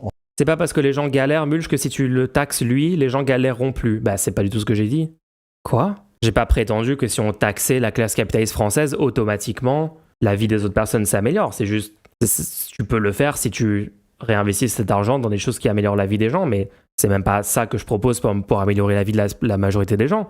Ce que je propose, c'est baisser le temps de travail dans la semaine, c'est une 6e semaine de congé payé, c'est garantir les besoins vitaux, c'est instaurer le bail acquisitif pour que les frais pour le logement, ça soit une part beaucoup plus faible des dépenses mensuelles des personnes, parce qu'aujourd'hui, c'est une blague à quel point tu dois dépenser juste pour pouvoir ne pas être à la rue. Ouais, attends, c'est pas ça du tout mon argumentaire, vous êtes sur un homme de paille complet. En plus, il manque en payant plusieurs fois 2%, même si ça l'oblige à avoir une décote de bâtard, il passera très rapidement sous le seuil et pourra stabiliser sa colossale fortune tranquillement. Mulch arrête de proposer de taxer des gens qui ont 5800 années de SMIC. 15 millénaires de SMIC, ouais. Mais c'est horrible. En fait, une décote énorme de 60%. Et en plus, dans un environnement où l'acheteur potentiel sait que je n'ai pas le choix, je dois vendre. Donc, à mon avis, vu qu'on est coincé, c'est pas 60% de décote, c'est 80% de décote. Donc, pour vendre 2%, finalement, je vais devoir peut-être vendre 5%, 6%, juste sur une année. Et puis ensuite, il y a la flat tax. C'est-à-dire que je dois payer 30%. Donc, il faut que je rajoute 30%. Donc, ça va peut-être être 8% de l'entreprise que je dois vendre chaque année. Et donc là, je peux payer un impôt. Mais là, on se marche sur la tête. C'est inacceptable. C'est-à-dire que si chaque année pour... Non, mais on est d'accord, cette vidéo va, radicaliser la majorité des gens qui le regardent contre ce gars. C'est horrible. Faire face à cet impôt, je dois vendre une grosse partie de l'entreprise, c'est complètement absurde. Et en plus, c'est complètement injuste, parce que, encore une fois, la présence de ces actions ne me rapporte rien. C'est pas comme si, avec, je pouvais m'acheter quelque chose ou faire quelque chose. L'autre option qui m'est proposée, c'est, vous n'avez qu'à emprunter. Mettez vos actions en collatéral, ça s'appelle un lombard, et donc, vous avez de l'argent et vous payez l'impôt avec. Alors, quand je dis mettre en collatéral, ça veut dire mettre en gage. C'est un petit peu comme si vous aviez besoin de cash, vous prenez le collier en or de votre grand-mère, vous voulez pas le vendre parce que vous y tenez, vous allez donc voir ce qu'on appelle un prêteur sur gage, vous lui donnez le collier, il va dire « Ok, je pense que ça vaut 10 000 €, par exemple, donc je te donne 2 000 €. » Il va évidemment pas donner la valeur du collier parce que ce serait trop risqué pour lui. C'est donc cela, ce qu'on appelle un collatéral. Alors oui, c'est un système qui existe de mettre ses actions d'entreprise en collatéral, de les valoriser et en échange... Attends, j'arrive pas à savoir si c'est une psyop dans le chat, si c'est vraiment la CIA qui est là. Mulch, t'as pas peur que la France n'attire plus, elle a déjà du mal, les innovateurs. Attends, je te pose une question. Pour toi, est-ce que Albert Einstein, quand il réfléchit à la physique fondamentale, il trouve la théorie de la relativité, est-ce que tu penses que ces découvertes scientifiques, ces avancées dans la compréhension humaine, dans la progression scientifique, je peux prendre 14 000 autres exemples de personnes qui ont innové, innovant, il a fait un crypto wallet, il est super innovant. Est-ce que tu penses que les humains, quand ils innovent, c'est pour devenir des centimillionnaires, des gigamilliardaires pour dominer leurs confrères en humanité? Genre, c'est ça pour vous la conception de innover? Genre, c'est incroyable à quel point la propagande capitaliste a marché sur vos cerveaux. Tu penses que Marie Curie, quand elle a découvert des choses fondamentales sur le nucléaire, et la radioactivité, etc., elle est motivée par le fait de devenir milliardaire? Mais les gens, mais vous êtes tellement d'élus. N'importe qui peut être innovateur. Vous êtes des innovateurs, des innovatrices, si vous voulez. Enfin, en fait, c'est vraiment des gens qui n'ont aucune conception de la recherche en technologie, en sciences humaines, en biologie, en médecine, etc., qui nous parlent du truc de l'innovation. Du coup, si on taxe les riches, il n'y a plus d'innovation. On pensait que c'est les riches qui innovent, mais vous êtes tellement sur une autre planète. Marie Curie a créé 0 emploi. Starship d'Elon Musk a innové. Les gens, si vous prenez une entreprise comme SpaceX, il y a des choses très impressionnantes technologiquement qui ont été faites. Oui, je suis d'accord, le fait de balancer une fusée, de pouvoir la refaire atterrir derrière dans les conditions, avec les contraintes, etc., qu'il y a dans ce domaine, c'est une prouesse technologique. C'est un truc, il faut de l'innovation, il faut de la réflexion, il faut des ingénieurs hautement qualifiés, il faut des scientifiques hautement qualifiés, tous ces trucs-là, évidemment. Et surprise, la personne qui a permis que ce truc-là soit réalisé techniquement, ce n'est pas Elon Musk. Putain, mais vous êtes complètement tombé dans le piège. Vous pensez que c'est Elon Musk, le néo-nazi attardé, qui valide les théories du complot antisémite sur Twitter, qui paye des gens pour jouer aux jeux vidéo sur un compte en disant « Ouais, c'est mon compte, regardez, je suis tellement bon sur ce jeu. » Vous pensez que c'est lui qui a innové pour faire atterrir la fusée de SpaceX. Mais vous êtes tellement délus. Oh non. Oh. Elon Musk a innové tout seul, il a bénéficié d'aucune aide de l'État américain. Mais c'est même pas le sujet. Le sujet des aides publiques, ça c'est encore autre chose. Mais les gens ne comprennent même pas ce que c'est l'innovation et comment elle se produit matériellement dans le monde. C'est pas grâce au fait que les entreprises ont une structure capitaliste, c'est même tout le contraire. Combien d'innovations ont été empêchées parce que les gens qui travaillent dans l'entreprise les proposent tel truc, ont une idée un peu nouvelle, qui bouge un peu le curseur, qui change un peu le monde, et sont empêchés de la mettre en place par les propriétaires capitalistes de l'entreprise qui veulent juste le profit court terme, copier bêtement tout ce qui se fait déjà parce qu'ils sont assurés qu'un truc est sécurisant. Combien de films innovants n'ont pas été produits parce que les entreprises de production refusent toute idée qui diverge un petit peu trop de la norme parce qu'ils pensent que ça va pas faire gagner de l'argent. Mais c'est genre littéralement le contraire. L'innovation est empêchée par le capitalisme tous les jours. En fait, c'est juste incroyable que les gens peuvent encore tomber pour cette propagande.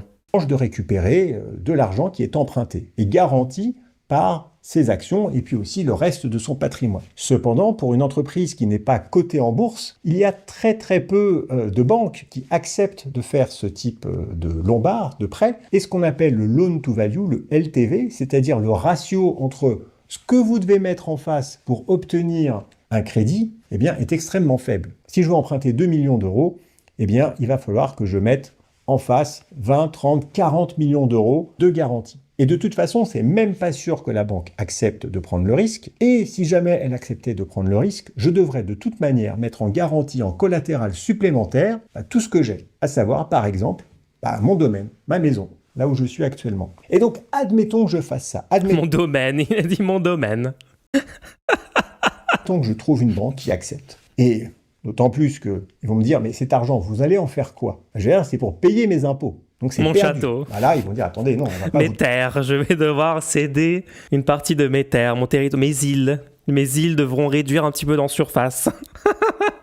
Il a dit 40 millions d'euros de garantie, donc finalement ce sont des euros et pas des actions sans valeur. Non mais ça change à chaque phrase, BPT, pour soutenir malhonnêtement l'argument du moment. Ce mec-là sait très bien qu'il bullshit tout le monde. Hein. Il prend son petit ton calme, tranquille, pour bien vous baiser. Donner de l'argent pour que vous le mettiez à la poubelle. Fief. C'est à peu près, ça revient à ça. Et s'ils acceptent de vous prêter l'argent, c'est aussi parce qu'ils pensent que vous allez laisser une grosse partie, peut-être la moitié de cet argent, dans la banque et que vous allez investir dans leurs propres produits financiers. Comme ça, c'est gagnant-gagnant. Donc en gros, si je veux payer 2 millions par exemple en impôts, eh bien, il va falloir que j'emprunte 4 et donc que je mette derrière 80 millions en garantie ou 50 millions plus, évidemment, tout ce que je possède. Et ce type... Attends, j'adore, à chaque phrase, le ratio, il augmente entre ce qu'il peut emprunter.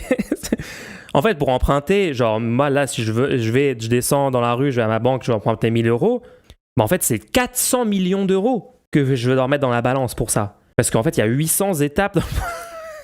Wow, mais il y a peut-être des gens qui vont littéralement le croire sur parole. Hein. Et tous mes serfs, comment feront-ils si je ne peux pas payer les destriers de mes chevaliers pour les protéger? Non mais c'est vraiment médiéval, genre c'est fou. Je propose qu'on passe à flat tax à 60%, comme ça ils pourront plus chialer sur la valorisation de leurs actions bullshit. Impôt progressif sur le patrimoine, ils seraient dans la tranche à 90%, c'est réglé, c'est bon, les gens, on passe à autre chose. De prêt dure 2 ans en général. Alors on peut peut-être les reconduire, mais il n'y a aucune garantie. Et évidemment, ce n'est pas un prêt gratuit. Il y a des intérêts qu'il faut payer tous les trimestres. Donc admettons que j'y arrive, je trouve vraiment une banque qui me suit, qui me propose de mettre ça en place, je récupère l'argent et enfin je peux payer la taxe Zuckman. En fait, ce qui est fou, c'est que tout son discours prouve à quel point il produit aucune richesse, il fournit rien à la société, il a aucun talent, aucune compétence. Genre, si vraiment le mec était bon et qu'on met en place la taxe Zuckman, déjà bon, est-ce qu'il sera affecté? On sait même pas, mais si on mettait en place la taxe Zuckman, l'impôt plancher, et qu'il devait payer un peu plus, bah du coup, utilise les moyens à ta disposition pour payer cet impôt, je sais pas, genre gagne de l'argent, genre t'es censé être le giga génie qui mérite 400 millions de patrimoine parce que t'as ultra innové en faisant ta plateforme de crypto bro débile. Bah du coup, prouve-le. arrête de chouiner en fait. On met en place un impôt un tout petit peu plus progressif que la situation actuelle, genre très très minimalement hein, quand même. La taxe Zuckman 2% plancher, au-dessus de 100 millions seulement. Hein. Donc là voilà, il pourrait redescendre en dessous de 100 millions de patrimoine et tout d'un coup on parle même plus de la taxe Zuckman, il serait même plus concerné, il serait plus une personne concernée.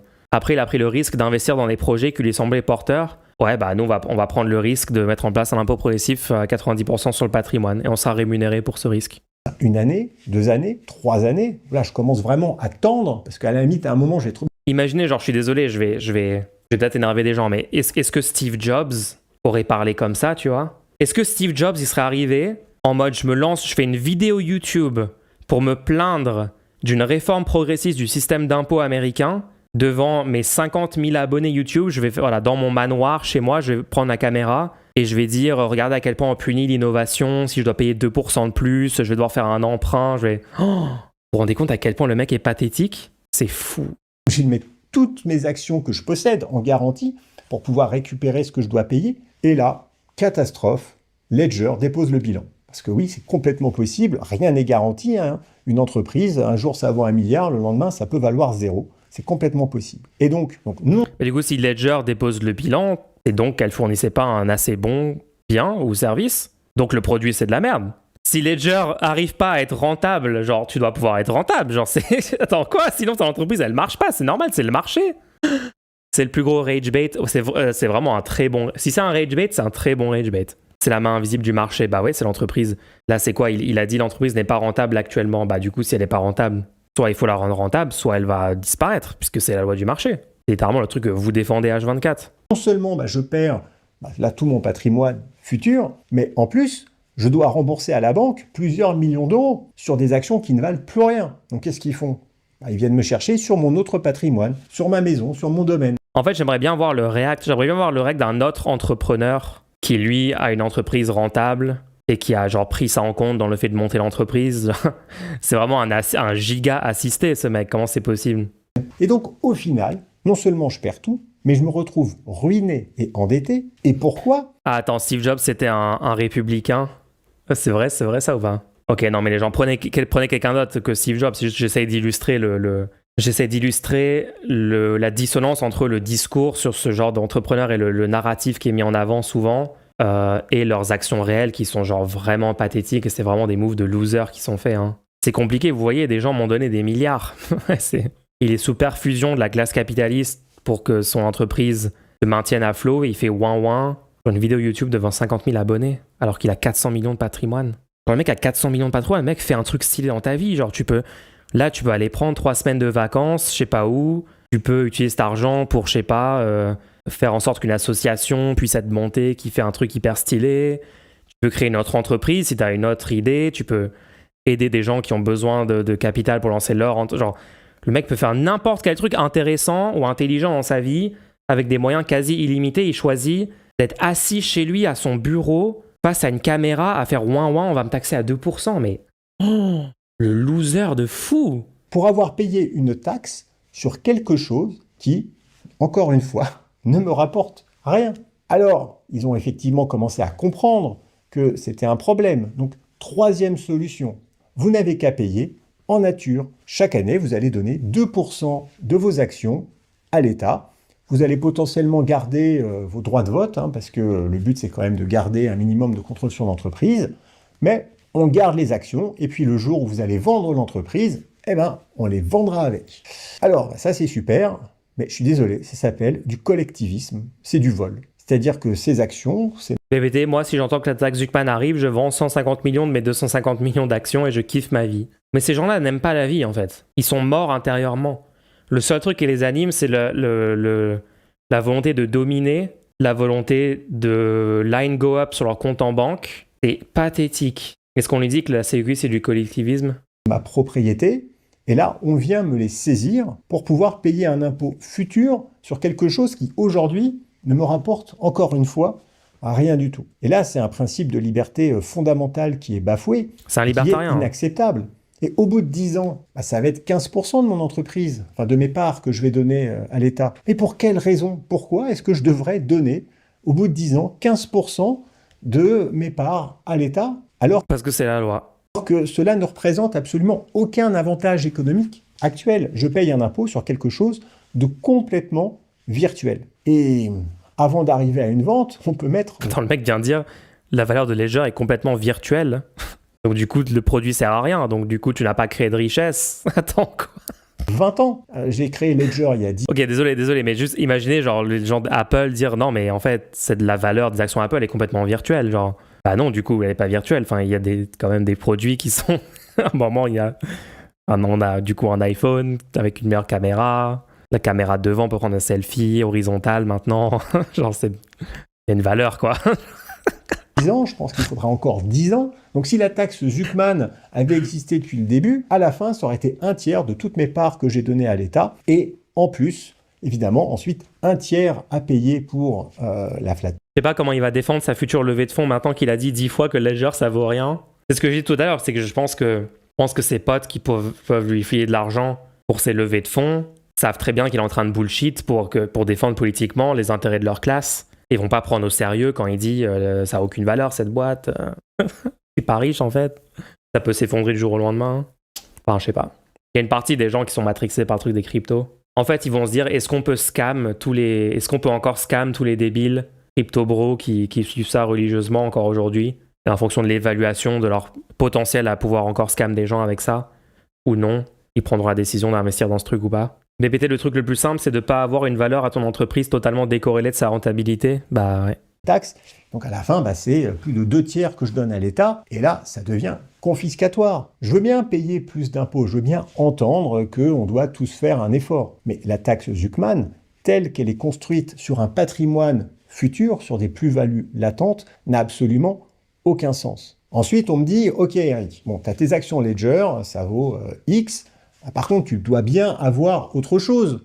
Comment tu fais pour manger, puisque tu dis que Ledger te rapporte rien? C'est que tu as d'autres actifs. Il y a des choses que tu pourrais vendre. Il y a un moyen de payer cette taxe. Alors oui, effectivement, j'ai d'autres entreprises. J'ai investi dans différentes startups. Vous pouvez le voir dans Qui veut être mon associé. J'ai créé d'autres entreprises dont je... Attends, le mec a un truc genre Shark Tank. Il doit vraiment être nul en marketing parce que j'ai jamais entendu parler de ce truc. Et pour tout, je pense qu'il devra pas longtemps la payer, la taxe MDR. Ouais, je pense que rapidement, il sort de la tranche des 100 millions, ce mec.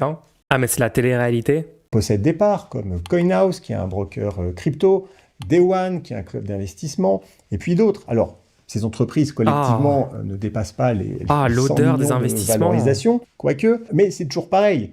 Je ne peux pas non plus les vendre, c'est exactement le même sujet, il n'y a pas de liquidité, elles ne me rapportent pas... CoinHouse, le plus gros scam. Attendez, CoinHouse, c'est officiellement un scam? CoinHouse, première plateforme de crypto française enregistrée en tant que PSAN, prestataire de services actifs numériques. Mais c'est littéralement la pire type d'entreprise imaginable, c'est que des middlemen qui créent aucune valeur, il n'y a aucun nouveau produit, aucune innovation. C'est juste des middlemen qui prennent des trucs sur des transactions. Vous vous rendez compte de quelle entreprise on est en train de parler là? Qu'est-ce que c'est que cette blague? La maison du Bitcoin est fondée en 2014 par Eric Larchevêque et Thomas France dans le but de réunir une communauté de passionnés de la blockchain. Oh. C'est quoi ta passion dans la vie? Moi, c'est la blockchain. Ok, à quel moment c'est un scam? Le 17 novembre 2022, suite à la faillite de son concurrent FTX, CoinHouse est contrainte, comme plusieurs autres plateformes, de bloquer les sorties de son livret crypto. En échange d'un accord de confidentialité et de renoncement aux poursuites judiciaires, CoinHouse a ensuite proposé à ses clients de leur reverser leur investissement dans la limite de 6 000 € par livret et d'une quote-part pour les montants supplémentaires. Attends, ça dépendait de FTX et du coup, tout le monde qui utilisait CoinHouse a perdu leur argent? Est-ce que je comprends bien ce que ça veut dire, ça? À cette occasion, la communication de CoinHouse est mise en cause, jugée par la presse économique comme étant ambiguë autour de la sécurité de leur placement et dénigrante vis-à-vis des produits prudents ou sécurisés afin de mieux mettre en avant les crypto-monnaies. Ah non, j'ai peut-être mal compris le truc FTX. Je comprends pas trop ce que ça veut dire. Les gens, allez voir CoffeeZilla sur YouTube si vous voulez voir des bonnes vidéos sur tous les scams à base de crypto. D'ailleurs, il a eu un rôle dans la révélation des trucs FTX. Enfin, en tout cas, il a fait des très bonnes vidéos dessus. Il a interviewé le gars là, comment il s'appelle Sam, je sais pas qui là. Sécurité ambiguë par le mec qui a fait Ledger, haha, c'est chaud quand même. CoinHouse c'est un scam car les commissions sont tellement élevées que tu peux pas être rentable. Ils aspirent l'argent d'investisseurs naïfs et vulnérables. Bah, c'est littéralement le business model en fait. CoinHouse c'est un legit scam, c'est une arnaque légale. Regardez, je finance l'innovation. Non plus de dividendes et donc elle ne me permet de rien nouveaux moyens d'arnaquer les gens. De temps en temps, je peux vendre des participations, donc oui, ça innovant. arrive de vendre des participations, parce que parfois il y a des entreprises que l'on peut revendre, et donc là, je vais gagner quelque chose, je vais payer la flat tax, mais je réinvestis tout. C'est-à-dire que pour comprendre comment ça fonctionne et d'où vient à la base l'argent qui m'a permis d'investir dans d'autres participations, eh bien, il faut comprendre la notion de structuration financière et la notion de holding. On reproche aux riches de mettre tout leur argent qu'ils reçoivent, lorsqu'ils en ont, dans une holding. Alors, c'est quoi une holding? Une holding. Déjà, je suis désolé, mais c'est pas vrai. Enfin, en tout cas, la gauche ne reproche pas aux riches quoi que ce soit. La gauche veut un système politique et économique designé différemment, conçu pour être plus juste, pour être plus fonctionnel, pour permettre mieux à l'argent d'aller là où il doit aller, etc., etc. Et donc, encore une fois, il est en train de dire « Ah, on me reproche de faire ça avec mon argent » et il va dire « Bah oui, mais c'est logique que je fasse ça, c'est dans mon intérêt, je vais pas volontairement payer plus, payer ceci, cela. » Non, mais en fait, c'est pas la position de la gauche. La position de la gauche, c'est pas de dire tous les riches doivent volontairement ne pas faire de l'optimisation fiscale et volontairement payer plus d'impôts. La gauche veut réformer le système d'impôts pour que ce genre de truc soit pas possible. Encore une fois, c'est un homme de paille. C'est une entreprise que je possède moi à 100% et qui a pour vocation de détenir. Taxer à 90%, c'est pas être juste MDR. Attends, est-ce que tu es vraiment en train de me dire que tu comprends pas le concept de tranche d'impôt? Tu penses que si tu es dans une tranche... Tu penses que si tu as un patrimoine assez élevé pour être dans la tranche que je propose à 90% de taxation, on prend 90% de ton patrimoine? T'es vraiment aussi nul que ça en maths et en économie? Des participations. Oui, tu veux taxer à 90%? Attends, ah ouais, merde, c'est premier degré. Ah, désolé, à ce niveau-là d'ignorance, je peux rien pour toi. Dans des entreprises. On va prendre un exemple très clair pour expliquer comment ça fonctionne. En 2021, lorsque Ledger a levé 300 millions dans un tour de financement qui était au milieu d'une euphorie incroyable économique, nous avons eu la possibilité, en tant que fondateur et actionnaire, de pouvoir vendre des actions. Pourquoi? Parce que la demande pour entrer dans Ledger était supérieure à ce qu'il y avait disponible, et donc la seule façon de satisfaire les investisseurs, c'était que les actionnaires vendent leurs propres actions. Donc cela arrive, ce sont des moments plutôt rares pour un entrepreneur. Il y a très très peu de start-up ou d'entreprises non cotées qui font ce qu'on appelle du secondaire, c'est-à-dire de vendre les actions d'un actionnaire, d'un fondateur à un nouvel investisseur, mais ça peut se passer. Et c'est ce qui s'est passé en 2021. Il y a une partie que j'ai récupérée sur mon compte en banque. Le mec nous vend littéralement le pire comportement comme un truc qui le rend vulnérable et excusable économiquement. Ouais, c'est incroyable. Personnel, ok, là c'est de l'argent, d'accord? Et une partie que j'ai mise sur la holding, c'est toujours de l'argent, mais c'est de l'argent qui ne m'appartient pas parce que je l'ai apporté à ma holding. Je vais expliquer la différence et pourquoi je fais ça. Déjà, intéressons-nous à l'argent que moi j'ai gagné. C'est-à-dire que j'ai mis sur mon propre... Bon, c'est long, hein, c'est beaucoup de copium. Hein. Il y en a des tonnes. Les structurations financières, bon, riche égale ennemi. Là, il va probablement y avoir beaucoup d'idéologie. Continue, Mulch. Non, mais c'est vraiment ennuyant, en fait. C'est juste un giga riche en train de chouiner, c'est nul. Propre compte. Il explique son évasion fiscale. Attends, quoi? Qu'est-ce que j'en ai fait? Eh bien, je l'ai principalement utilisé pour pouvoir acheter un domaine, ma maison, et la rénover. Voilà, avec son argent, chacun décide de faire ce qu'il veut. Moi, ce qui m'intéressait, c'était d'avoir un beau domaine, joli, avec des finitions de qualité. Et donc, c'est ce que j'ai fait. J'ai investi des millions et des millions dans ma maison parce que je considère qu'à la fin, c'est le meilleur usage possible que je peux faire de l'argent. Parce que bon, sinon, qu'est-ce qu'on fait de l'argent? Voilà, ça c'est très personnel. Moi, je vais pas acheter des montres, je m'en fous. J'avais envie d'avoir une maison. Et donc, j'ai dépensé. Le mec essaie de nous faire croire qu'il vit pas dans le luxe. C'est genre, je vais pas m'acheter des montres non plus. Voilà, j'ai juste investi plusieurs millions d'euros dans ma maison. Dans mon domaine. C'est même pas une maison. Non, mais c'est pas, je peux même pas parodier. C'est impossible à parodier. Ils sont vraiment comme ça, en fait. Je vais pas mettre ça, voilà, dans des montres, dans des voitures. Moi, je suis pas ce genre de personne. Voilà, juste j'ai un énorme domaine à plusieurs millions d'euros, extrêmement bien placé. Je suis modeste, finalement. Je suis c'est comme tout le monde, quoi. BPT, donc, il peut gagner de l'argent avec un truc qui ne lui appartient pas. Donc, qu'est-ce qui empêche l'État de faire pareil avec son patrimoine? Je t'avoue. Tellement hors sol qui donne les contre-arguments à tout ce qu'il dit avant. La majeure partie de cet argent. J'ai pas d'argent, en fait. Je suis pas riche du tout. J'ai acheté un domaine à plusieurs millions d'euros. Dans la rénovation de mon domaine. Il y a aussi une autre partie que j'ai investie en Bitcoin. Et j'y reviendrai tout à l'heure. Donc, cet argent que j'ai reçu, eh bien, je l'ai dépensé, je l'ai investi en rénovation. Et finalement, c'est grâce à cette vente qu'aujourd'hui, je vis au jour le jour. C'est ce qui me permet de manger, etc. Je n'ai pas d'autres revenus avec Ledger. C'est ce qui me permet de manger. Oh, l'audace de la phrase. Voilà, c'est que grâce à ça que j'arrive à débourser quelques euros pour aller me payer un petit paquet de pâtes et de sauce pesto. Ok, cette vidéo est légendaire en vrai. Le pire, RageBait, il ose parler des repas. Sa nourriture, ses frais mensuels de dépenses pour manger sont probablement genre 0,2% de ses dépenses dans le mois.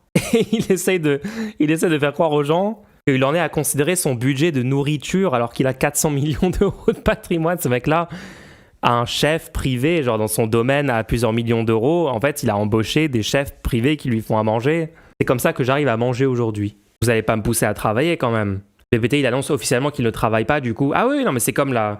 Vous vous souvenez la rentière qui possédait des actions Total devant le siège de Total et quelqu'un lui parle de travail et tout, et elle répond Ouah, mais je ne travaille pas, monsieur. Je suis actionnaire. Qu'est-ce que vous racontez? Je ne suis pas une travailleuse. Le mec va partir, attention, il va créer de la valeur comme il le fait vachement actuellement. Oui, quand ils vous disent non, mais si on taxe les riches, tous les talents vont partir, c'est cette personne qui est visée par la taxe. Hein. Donc si pour vous voyez une personne de talent qui produit des choses ultra importantes pour la société et vraiment genre on serait tellement plus malheureux si ce mec-là, au jour le jour, faisait pas le travail qu'il fait aujourd'hui, je pense que vous êtes un peu délu. Pourquoi vous ne devenez pas actionnaire vous? Ah mais moi je suis actionnaire, qu'est-ce que tu racontes? Je suis actionnaire majoritaire de mon entreprise, j'ai créé une start-up. D'ailleurs les gens, n'hésitez pas à faire des dons sur Ko-fi, le lien dans le chat. Petite levée de fonds. Allez, petite levée de fonds les gens. On valorise à combien la neutrosphère? Oh non. Mais pourquoi vous n'achetez pas des... Mais je comprends pas, vous voulez pas être pauvre? Bah du coup, juste acheter 100 000 actions dans une grande entreprise. Comme ça, vous serez actionnaire. Ah non, vous pouvez pas acheter 100, bah achetez une action. Une action, c'est déjà bien. Comme ça, vous vous dites déjà, vous êtes un peu dans la classe capitaliste, quoi. Vous possédez une action de Google. Voilà, je possède une action Google. Donc maintenant, je suis un actionnaire. Vous voyez, tout le monde peut être actionnaire. Une action Google, ça vaut combien? Bah ça vaut $240, voilà. Mais du coup, maintenant, je suis actionnaire. Donc voilà, tout le monde peut devenir actionnaire. Arrêtez... Oh là là, les gens qui veulent réformer le capitalisme, sortir du capitalisme, la gauche, etc. Arrêtez de râler, n'importe qui peut être actionnaire. C'est exactement la même chose de posséder 25% d'une entreprise qui vaut plusieurs milliards et de posséder 0,000000001% d'une entreprise. Tout le monde peut devenir actionnaire, c'est pareil. Mais il y a eu un moment une capacité de pouvoir vendre en 2021 des actions. L'autre partie du produit de la vente, je l'ai mis dans une holding. Pourquoi? Parce qu'en fait, il y a une limite à l'intérêt d'avoir de l'argent sur son compte. C'est-à-dire que, tout à l'heure, je disais, qu'est-ce que je vais faire de mon argent? Si demain, je devais vendre Ledger et avoir 100 millions, par exemple, qu'est-ce que j'en ferais? Je veux dire, il y a un moment, faut bien l'utiliser, cet argent. Et voilà, j'ai rénové un domaine, je vais pas en faire 2, 3, je vais pas m'acheter un yacht, je vais pas m'acheter un jet privé, je m'en fous complètement. Donc cet argent, en fait, moi, j'ai envie de le réinvestir dans l'économie française. Et c'est ce que font la plupart, de toute façon, des personnes qui sont riches. Donc ils vont les mettre dans une holding, c'est-à-dire que je ne le touche pas personnellement. Il y a parfois aussi des optimisations fiscales qui se font avec une sorte de paiement différé de l'impôt, tout ça. Juste parce que quand ils essaient de vous dire que le capitalisme est le système optimal pour allouer les ressources de la façon la plus efficiente, la plus utile socialement, etc., je vous rappelle que si vous donnez le contrôle démocratique à une assemblée de 100 personnes tirées au sort, genre vous prenez 100 Français tirés au sort comme ça, aléatoirement, c'est des gens random de la France, vous les réunissez dans une salle et vous leur dites, voilà, vous avez 400 millions d'euros, voici le fonctionnement de l'État, voici les problématiques de manque de financement dans les hôpitaux, dans machin. Ces 100 personnes aléatoirement vont trouver une façon plus utile socialement d'investir les 400 millions d'euros pour le bien du pays. Hein. Et même en parlant de l'économie privée, hein, même en parlant de, avec quelques semaines de réflexion, voilà, comme on avait fait avec la Convention citoyenne sur le climat, tu tires au sort des gens, tu fais quelques semaines de formation, d'information, de conscientisation, etc. pour ce groupe de gens, ils prennent des meilleures décisions avec ces 400 millions d'euros que ce mec possède là, pour l'intérêt général, genre parce que ce mec-là ne pense à aucun moment, quand il vous dit « ouais, je veux réinvestir dans l'économie française, etc. », il pense que à la rentabilité de son capital, les gens, ils pensent pas du tout. Est-ce que socialement, ça va créer des choses utiles? Est-ce que je vais le faire pour l'innovation? Est-ce que... Non, pas du tout. Et c'est juste que comme actuellement, il y a une hype dans certains domaines, IA, etc., bah, du coup, la rentabilité du capital, très court terme, année sur année, avant que tout le monde remarque que c'est illégitime, et ben elle est forte. Donc c'est pour ça qu'ils investissent dans l'IA, c'est pour la rentabilité, c'est pas parce que c'est un truc qui les passionne. Clairement, la foule aurait pas payé un giga domaine au mec de Ledger. Bah ouais, c'est ça, genre. Du coup, avec ces 400 millions, est-ce que vous investissez plusieurs millions d'euros dans le domaine privé de Éric Larchevêque, fondateur de trucs de crypto? Bah non. C'est à peu près compliqué, mais bon, à partir du moment où le produit d'une cession, d'une vente, d'une action est réinvesti dans l'économie, eh bien, il y a des dispositions fiscales qui fait que vous pouvez baisser votre... En tout cas, c'est cool. Moi je débattrais bien avec Éric Larchevêque, hein. En vrai, parce qu'il essaye au moins de rentrer, enfin, il essaie de développer un argumentaire. Tout est malhonnête et pathétique et c'est un CAC permanent. Mais en vrai, je serais prêt à faire un débat, hein. Go l'inviter sur stream, ouais. La structure de l'investissement dans l'économie réelle, c'est 70% dette, 26% bénéfices réinvestis, sans passer par la case dividende, 5% épargne. Et selon la théorie néoclassique en économie, 100% d'investissement vient de l'épargne. C'est pour ça que les politiques de droite sont obsédées par les baisses d'impôts pour augmenter l'épargne des riches, car les pauvres consomment et n'épargnent pas. Ça, c'est pour encourager les personnes à investir dans l'économie. Et ça marche très bien, puisque c'est ce que font les gens. Ils le font, un, parce qu'ils se disent, de toute façon, qu'est-ce que je vais faire de l'argent sur mon compte? Et deux, ils se disent, autant l'utiliser dans l'économie française, et en plus, je paye moins d'impôts, mais c'est-à-dire qu'en réalité, on va envoyer... Stéphane Gère pourrait être recommandé à l'archevêque. Attends, quoi? Ils se connaissent vraiment? Ah oui, merde, c'est un libertarien. Oh. Ah. Pourquoi tous les ultra-riches, c'est genre des immenses droitardés libertariens? On peut pas avoir juste un centimillionnaire ou milliardaire progressiste? C'est juste un en vrai, hein. Juste un, ça serait déjà cool. Encore plus d'argent dans l'économie, puisque... Ah oui, c'est Olivier Legrain, merde. Du coup, on a la primaire populaire. Mince. Oups. Il était pas progressiste finalement. Au lieu d'aller dans l'impôt, ça va aller dans l'économie. En quelque sorte, on va reprocher aux personnes qui sont riches, qui ont gagné de l'argent, de réinvestir dans l'économie et donc de payer... Georges Soros et Pigasse, vous êtes sérieux, ils sont de droite, qu'est-ce que vous racontez? Moins d'impôts. C'est un peu là tout le paradoxe. Donc j'investis dans des startups, dans des projets économiques divers. Et le jour où ces startups sont revendues, bon, c'est rare, hein, la plupart du temps, malheureusement, elles meurent, elles vont en liquidation et je perds tout mon argent, hein, c'est la vie, eh bien, l'argent revient, mais dans la holding, parce que c'est la holding qui possède les participations. Et donc, c'est une sorte de cycle un petit peu infini, et parfois, eh bien, la valeur de la holding peut augmenter, mais c'est l'argent de la holding. Et au même titre que lorsqu'on a une entreprise, l'argent de l'entreprise n'est pas son argent, l'argent d'une holding n'est pas l'argent du dirigeant. Et quand bien même il y aurait beaucoup de cash dans une holding, on ne pourrait pas l'utiliser pour payer son impôt personnel. Donc au final, je me retrouve avec une holding qui a des participations, je me retrouve aussi avec mon domaine, je me retrouve avec un peu de cash, très peu de cash qui reste sur mon compte en banque, et aussi des activités que je peux faire moi quand je travaille. Je peux faire des conférences, L'argent de la holding paye des trucs pour ma maison, mais c'est pas mon argent, attention. En fait, je suis abasourdi qu'il ait même tenté cet argumentaire, mais... Je fais des coachings pour les entrepreneurs, donc en fait j'essaye d'utiliser mon temps pour créer de la valeur, et donc tout ceci génère des revenus. Mais ces revenus, en fait, pareil, ils sont dans la holding, et ils vont aussi servir à payer les frais d'entretien du domaine, parce qu'il y a une grande partie de l'activité qui est faite sur le domaine, il y a des salaires, il y a des personnes qui y travaillent, on reçoit du monde, on fait des séminaires, etc. Donc c'est un peu comme une entreprise. Et donc tout ce... Je peux pas gérer ce... Il vient de dire, je paye, j'ai plein de personnes dans mon domaine qui s'occupent. Genre oui, il a des serviteurs, il a des gens qui font la cuisine, qui font l'entretien. Genre il a du personnel de maison payé par la holding. Ce n'est pas mon argent dans la holding. Quoi? Attends, quoi? C'est pas mon argent? C'est juste pour payer tous mes serviteurs chez moi. Comment tu oses même dire ça face caméra, quoi? Ce que je fais au final en tant que travail va venir bénéficier au domaine et non pas à moi à titre privé. Donc, comment je fais quand j'ai besoin d'argent? Ça bénéficie au domaine et pas à moi à titre privé. C'est littéralement ton personnel. What the fuck? Attends, son domaine, c'est sa maison. Comment upgrade sa maison et payer son personnel qu'il a à la maison, ça bénéficie pas à lui? Non mais il est fou. Comment je fais pour aller faire mes courses? BPT, il fait passer sa maison personnelle pour un truc professionnel, c'est ça qu'il vient de dire. Je pense qu'il est littéralement en train de nous expliquer comment il fait de l'évasion fiscale, plus ou moins. Attends, c'est autorisé ça? Son domaine, c'est sa maison, mais c'est avant tout une entreprise. Il fait vivre des dizaines de personnes.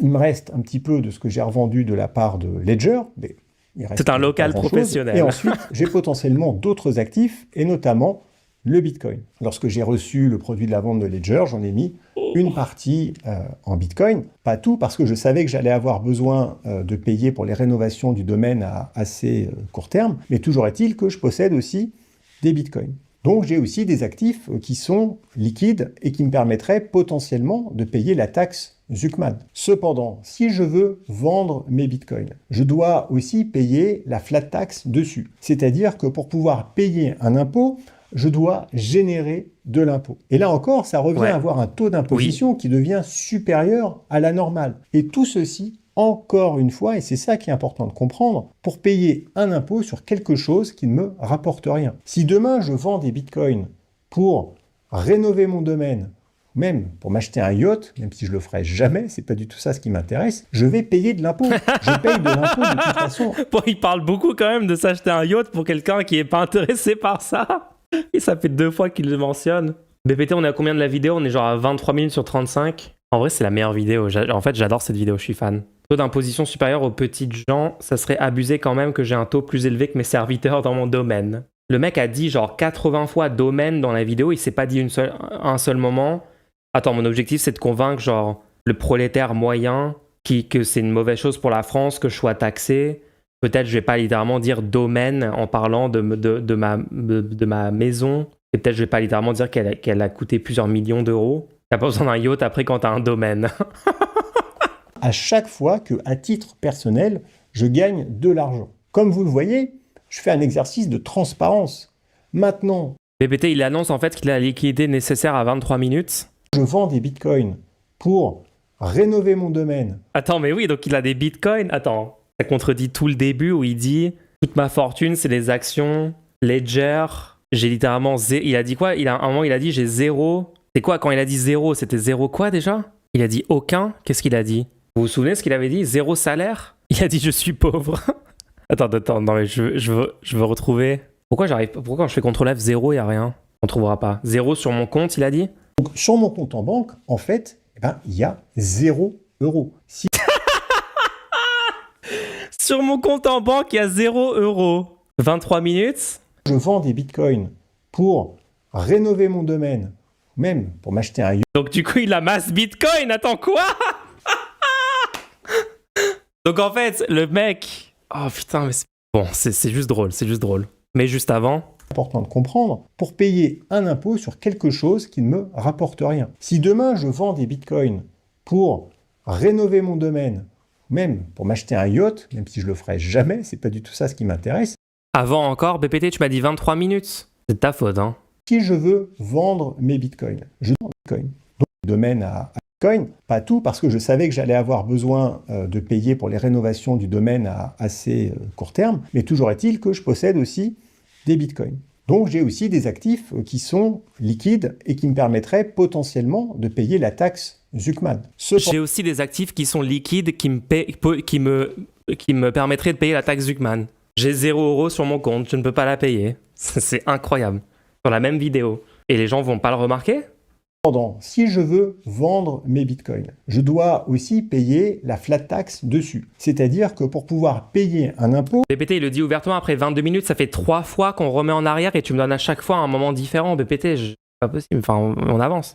Je dois générer de l'impôt. Et là encore, ça revient à avoir un taux d'imposition qui devient supérieur à la normale. Et tout ceci, encore une fois, et c'est ça qui est important de comprendre, pour payer un impôt sur quelque chose qui ne me rapporte rien. Si demain je vends des bitcoins pour rénover mon domaine, même pour m'acheter un yacht, je comprends je ferai jamais, c'est pas du tout ça ce qui m'intéresse, je vais payer de l'impôt. Je paye de l'impôt de toute façon à chaque fois que, à titre personnel, je gagne de l'argent. Comme vous le voyez, je paye de l'impôt à titre personnel à chaque fois que j'achète des pâtes au supermarché. Je paye de l'impôt à titre personnel à chaque fois que je vais acheter une canette. Je paye de l'impôt à chaque fois que je gagne de l'argent, que je touche l'argent dans mon entreprise. Oui, bah comme tout le monde en fait. Tout le monde paye des impôts tout le temps. C'est juste que toi, t'en payes beaucoup moins que la personne moyenne. Les gens, genre 40% des revenus de l'État, c'est la TVA. Vous la payez à chaque transaction que vous faites dans votre vie de tous les jours. H24, vous allez acheter un croissant à la boulangerie, vous payez de l'impôt. C'est le cas aussi pour vous. Vous payez aussi l'impôt sur le revenu tous les ans. Si vous êtes au-dessus de la première tranche, vous payez aussi la taxe d'habitation. Vous payez, non, c'est plus tout le monde la paye maintenant. Beaucoup de gens la payent plus. Vous payez aussi la taxe sur les produits pétroliers, vous payez la taxe foncière si vous avez du foncier, vous payez les cotisations quand vous avez touché de l'argent, d'un salaire, vous payez, regardez, lisez votre fiche de paye, vous allez remarquer, en fait, oui, vous payez, bah oui, tout le monde paye, en fait. Lui, il paye beaucoup moins que vous, en pourcentage de ce qu'il peut. Mais Mulch, toi, tu fais comment pour ton domaine? Bah ouais, mon domaine de 27 mètres carrés à Saint-Denis, ouais, c'est un gros domaine, hein. Je fais un exercice de transparence. Maintenant, on peut me reprocher d'avoir gagné ma vie. On peut me dire, Eric, t'es un bâtard, t'as trop d'argent, ça devrait être interdit. Il y a des gens... Le pire, c'est que la gauche ne dit même pas ça. Les progressistes ne disent même pas que les gens qui sont dans sa tranche de patrimoine sont des bâtards, que c'est des mauvaises personnes, qui sont méchants. Tout ça, c'est un homme de paille. Genre, littéralement, on veut juste un autre système d'impôt, un autre système de structuration de propriété d'entreprise qui fonctionne mieux pour l'intérêt général, pour tout le monde. Et pour Éric Larchevêque compris, genre sa vie serait meilleure dans le système qu'on propose. Ils veulent que ça soit un truc personnel contre eux, un truc de vengeance ou je ne sais quoi, alors que c'est même pas le sujet. C'est le sujet pour personne d'honnêtement progressiste sur ça. Qui me disent ça, et bon, bah, je l'entends. Hein. Et donc, parce que j'aurais gagné trop d'argent, ou parce qu'une personne dans sa vie n'aurait pas le droit de gagner autant d'argent, eh bien, elle devrait le rendre à l'État. Alors, moi, je pense, dans ce cas, il faut aller au bout de cette réflexion. C'est-à-dire, soit on décide qu'effectivement, l'entrepreneuriat, la création de valeur, la création de richesse n'a pas sa place en France, il faut tout taxer, et au moins, on a une position qui est claire. Au moins, on ne tourne pas autour du pot. Ou sinon, si on veut juste dire il faut contribuer plus, payer plus d'impôts, alors augmentez les taxes, augmentez la flat tax, augmentez l'impôt sur le revenu. Mais ne venez pas créer une taxe qui va venir taxer quelque chose qui, au final, n'a vraiment pas de sens. La taxe Zuckman, en vérité, elle est là pour détourner le véritable débat. Elle est là pour désigner une sorte d'ennemi commun qui serait à la source de tous les problèmes en France, c'est-à-dire les riches. Qu'est-ce qu'un riche? Pour moi, un riche, c'est un contributeur économique net à la société. Après, c'est marrant parce que qui a financé la campagne de Macron 2017? Ça sort pas de nulle part, le fait qu'on ait 2 ans de travail en plus avec la réforme des retraites, ça sort pas de nulle part que le RSA est conditionné à 15 heures d'activité. Ça sort pas de nulle part, les destructions de l'assurance chômage, les hôpitaux sous-financés, etc. Tout est de la faute des riches, mais en fait, littéralement, oui. Si nos droits collectifs sont en train de se détruire, se délapider petit à petit, s'il y a des policiers qui tabassent les gens qui vont manifester dans la rue contre ces reculs sociaux, etc., ça vient d'où? Ça vient de qui? Ça vient de quoi? Genre 9 milliardaires possèdent 90% des médias privés. Oui, en fait, c'est vrai, les problèmes viennent des riches. Genre, cette affirmation est factuellement vraie. Genre, vous voulez que je vous dise quoi? Pourquoi il y a Trump au pouvoir aux US? Est-ce qu'il y a un rapport avec le fait qu'Elon Musk a financé sa campagne? Je sais pas, peut-être pas du tout en fait. Peut-être c'est nous qui sommes complètement tarés à dire qu'il y a un rapport entre les deux. Il a osé dire qu'il était un contributeur économique net, ça me fume.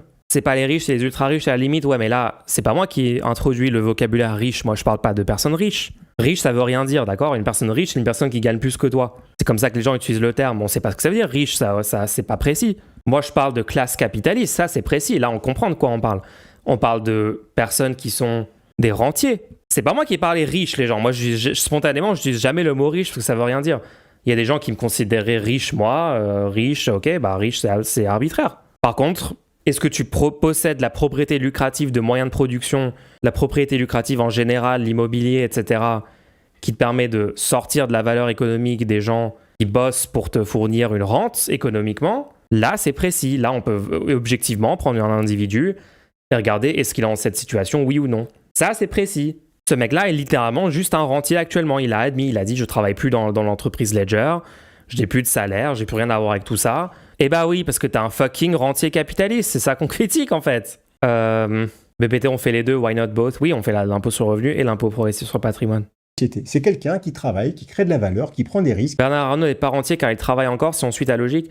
Tomac, viens débattre en vocal parce que ça fait à peu près la 15e connerie que tu dis dans le chat. Ce qui est cool ici, c'est que nous, on est ouvert au débat contradictoire, on parle avec tout le monde. Peut-être en fait j'ai complètement tort, peut-être que tout ce que je dis depuis le début de ce React, c'est que des sophismes, c'est des mauvais arguments, je comprends rien au système économique et tout. Devine quoi, tu peux juste monter à tout moment en vocal et prouver en quoi j'ai tort. C'est quand même beau. C'est beau la démocratie. Y a un vrai sujet autour des entreprises valorisées à plusieurs milliards et pas rentables. Pourquoi pas juste supprimer le régime mère-fille? Pardon? Je comprends pas. Ça s'appelle régime mère-fille. qui investit son capital, qui met à risque son temps, son argent, son énergie, parfois sa santé mentale, pour essayer de construire, créer de l'emploi, etc. Et s'il le fait, eh bien, c'est parce qu'il espère un retour. Il espère évidemment s'enrichir, même si ce n'est pas souvent la première des motivations. Si je prends mon cas, je ne me suis pas mis à entreprendre pour devenir riche. Je l'ai fait parce que c'était une sorte d'appel de la forêt, c'était une volonté fondamentale de créer, de construire, et c'est du reste le seul véritable moteur qui fonctionne pour entreprendre. Donc la plupart des entrepreneurs...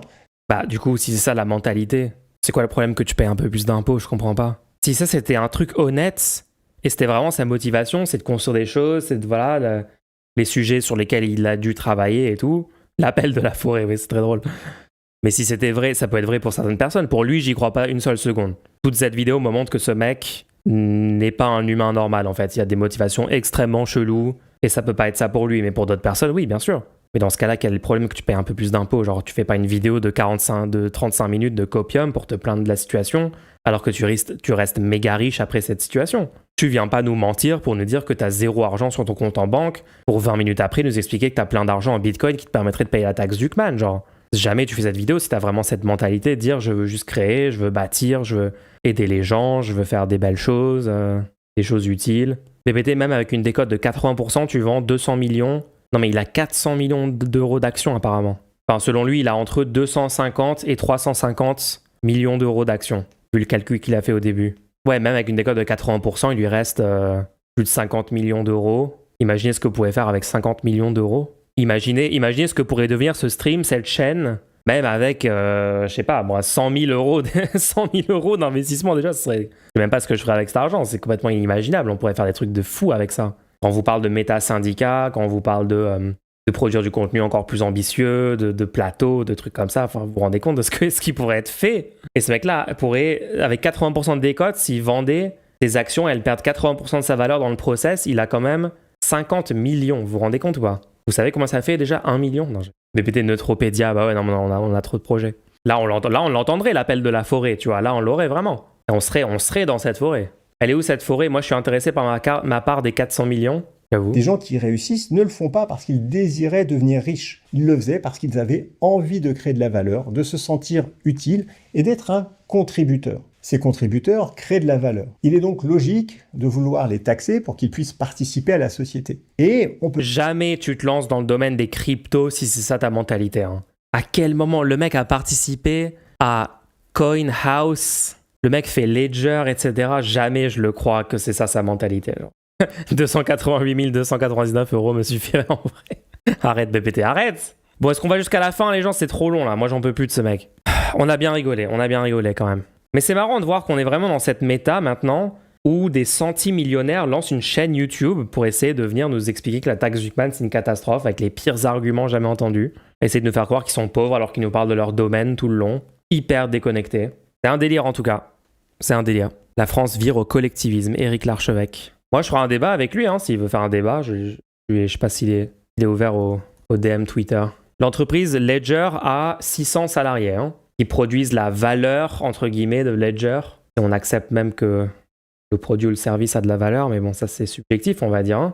Moi, je suis d'accord, la valeur, elle est subjective. Hein. Si les gens veulent acheter un produit nul et qui se vend, bah du coup, ça a de la valeur aux yeux de certaines personnes. Hein. Donc bon, je suis pro-marché. Regarde, est-ce qu'il est ouvert au DM sur Twitter? Eric? Oh, il n'est pas ouvert au DM sur Twitter, dommage. J'aurais DM direct. Peut-être faut qu'on essaye de... Est-ce qu'on peut essayer d'être coaché dans son domaine pour notre startup, les gens? Je lui dis, je fais une startup de médias libertariens pour garantir un maximum de liberté individuelle à chaque citoyen. Je me suis déjà lancé, on a fait des premiers rounds de financement, de seed. On a besoin du conseil pour le prochain round. C'est 4 500 € le stage. On fait une barre de dons. Faites décoller votre business. Vous êtes entrepreneur, solopreneur, coach ou consultant. Vous avez l'impression, ah du coup je suis solopreneur? Il y a BPT quand même, je vais pas l'insulter en disant que je suis solopreneur. Il a fait en attitude. Il répond souvent en public sur Twitter. La veste sur la photo est un désastre. Ouais, vous savez quoi? Je vais même pas critiquer sa veste. Non, je vais même pas aller là-dessus. Je vous propose de vous accompagner et de mettre toute mon expertise à votre service afin de briser et dépasser votre plafond de verre. Stylé. Il va nous démocratiser l'éducation financière. Oula, c'est un peu un scam ça, non? Vu que le mec nous dit qu'il a zéro argent alors qu'en fait il a plein de bitcoins qui pourraient lui permettre de payer la taxe. J'ai l'impression que c'est un peu un scam. Bon, d'habitude, est-ce que mes 25% du canapé vert me génèrent des dividendes d'ailleurs? Bah, ça me permet de dormir. Donc en vrai, oui, parce que comme ça, je peux faire mon prochain stream. Produit de la richesse. Ah là là. Il a une formation pour gagner 10 millions d'euros par an, go go go. Avec zéro capital de départ, gagner 10 millions par an, c'est carrément possible. Hein. Comment investir son capital pour détruire tout le système le plus vite possible? Ouais. Bon, ok, toute la planète a cramé, mais au moins, pendant quelques décennies, on a pu faire beaucoup de profit quand même. Hein. Avantage de faire une vidéo YouTube pour me plaindre de la taxe Zuckman que je ne vais pas payer car je suis aux US. En fait, je suis toujours pas remis du fait que le mec, dans sa vie, il a passé genre une journée de sa vie à concevoir, tourner cette vidéo, produire ce contenu de propagande. Quoique, il s'est peut-être dit genre non, mais les médias mainstream sont pas assez crédibles dans leur niveau de propagande. Maintenant, c'est plus les influenceurs, réseaux sociaux et tout, donc vas-y, je me lance. C'est un délire quand même. Hein. Il a un domaine mulch, il s'ennuie peut-être. Ah, je sais pas. Can't relate.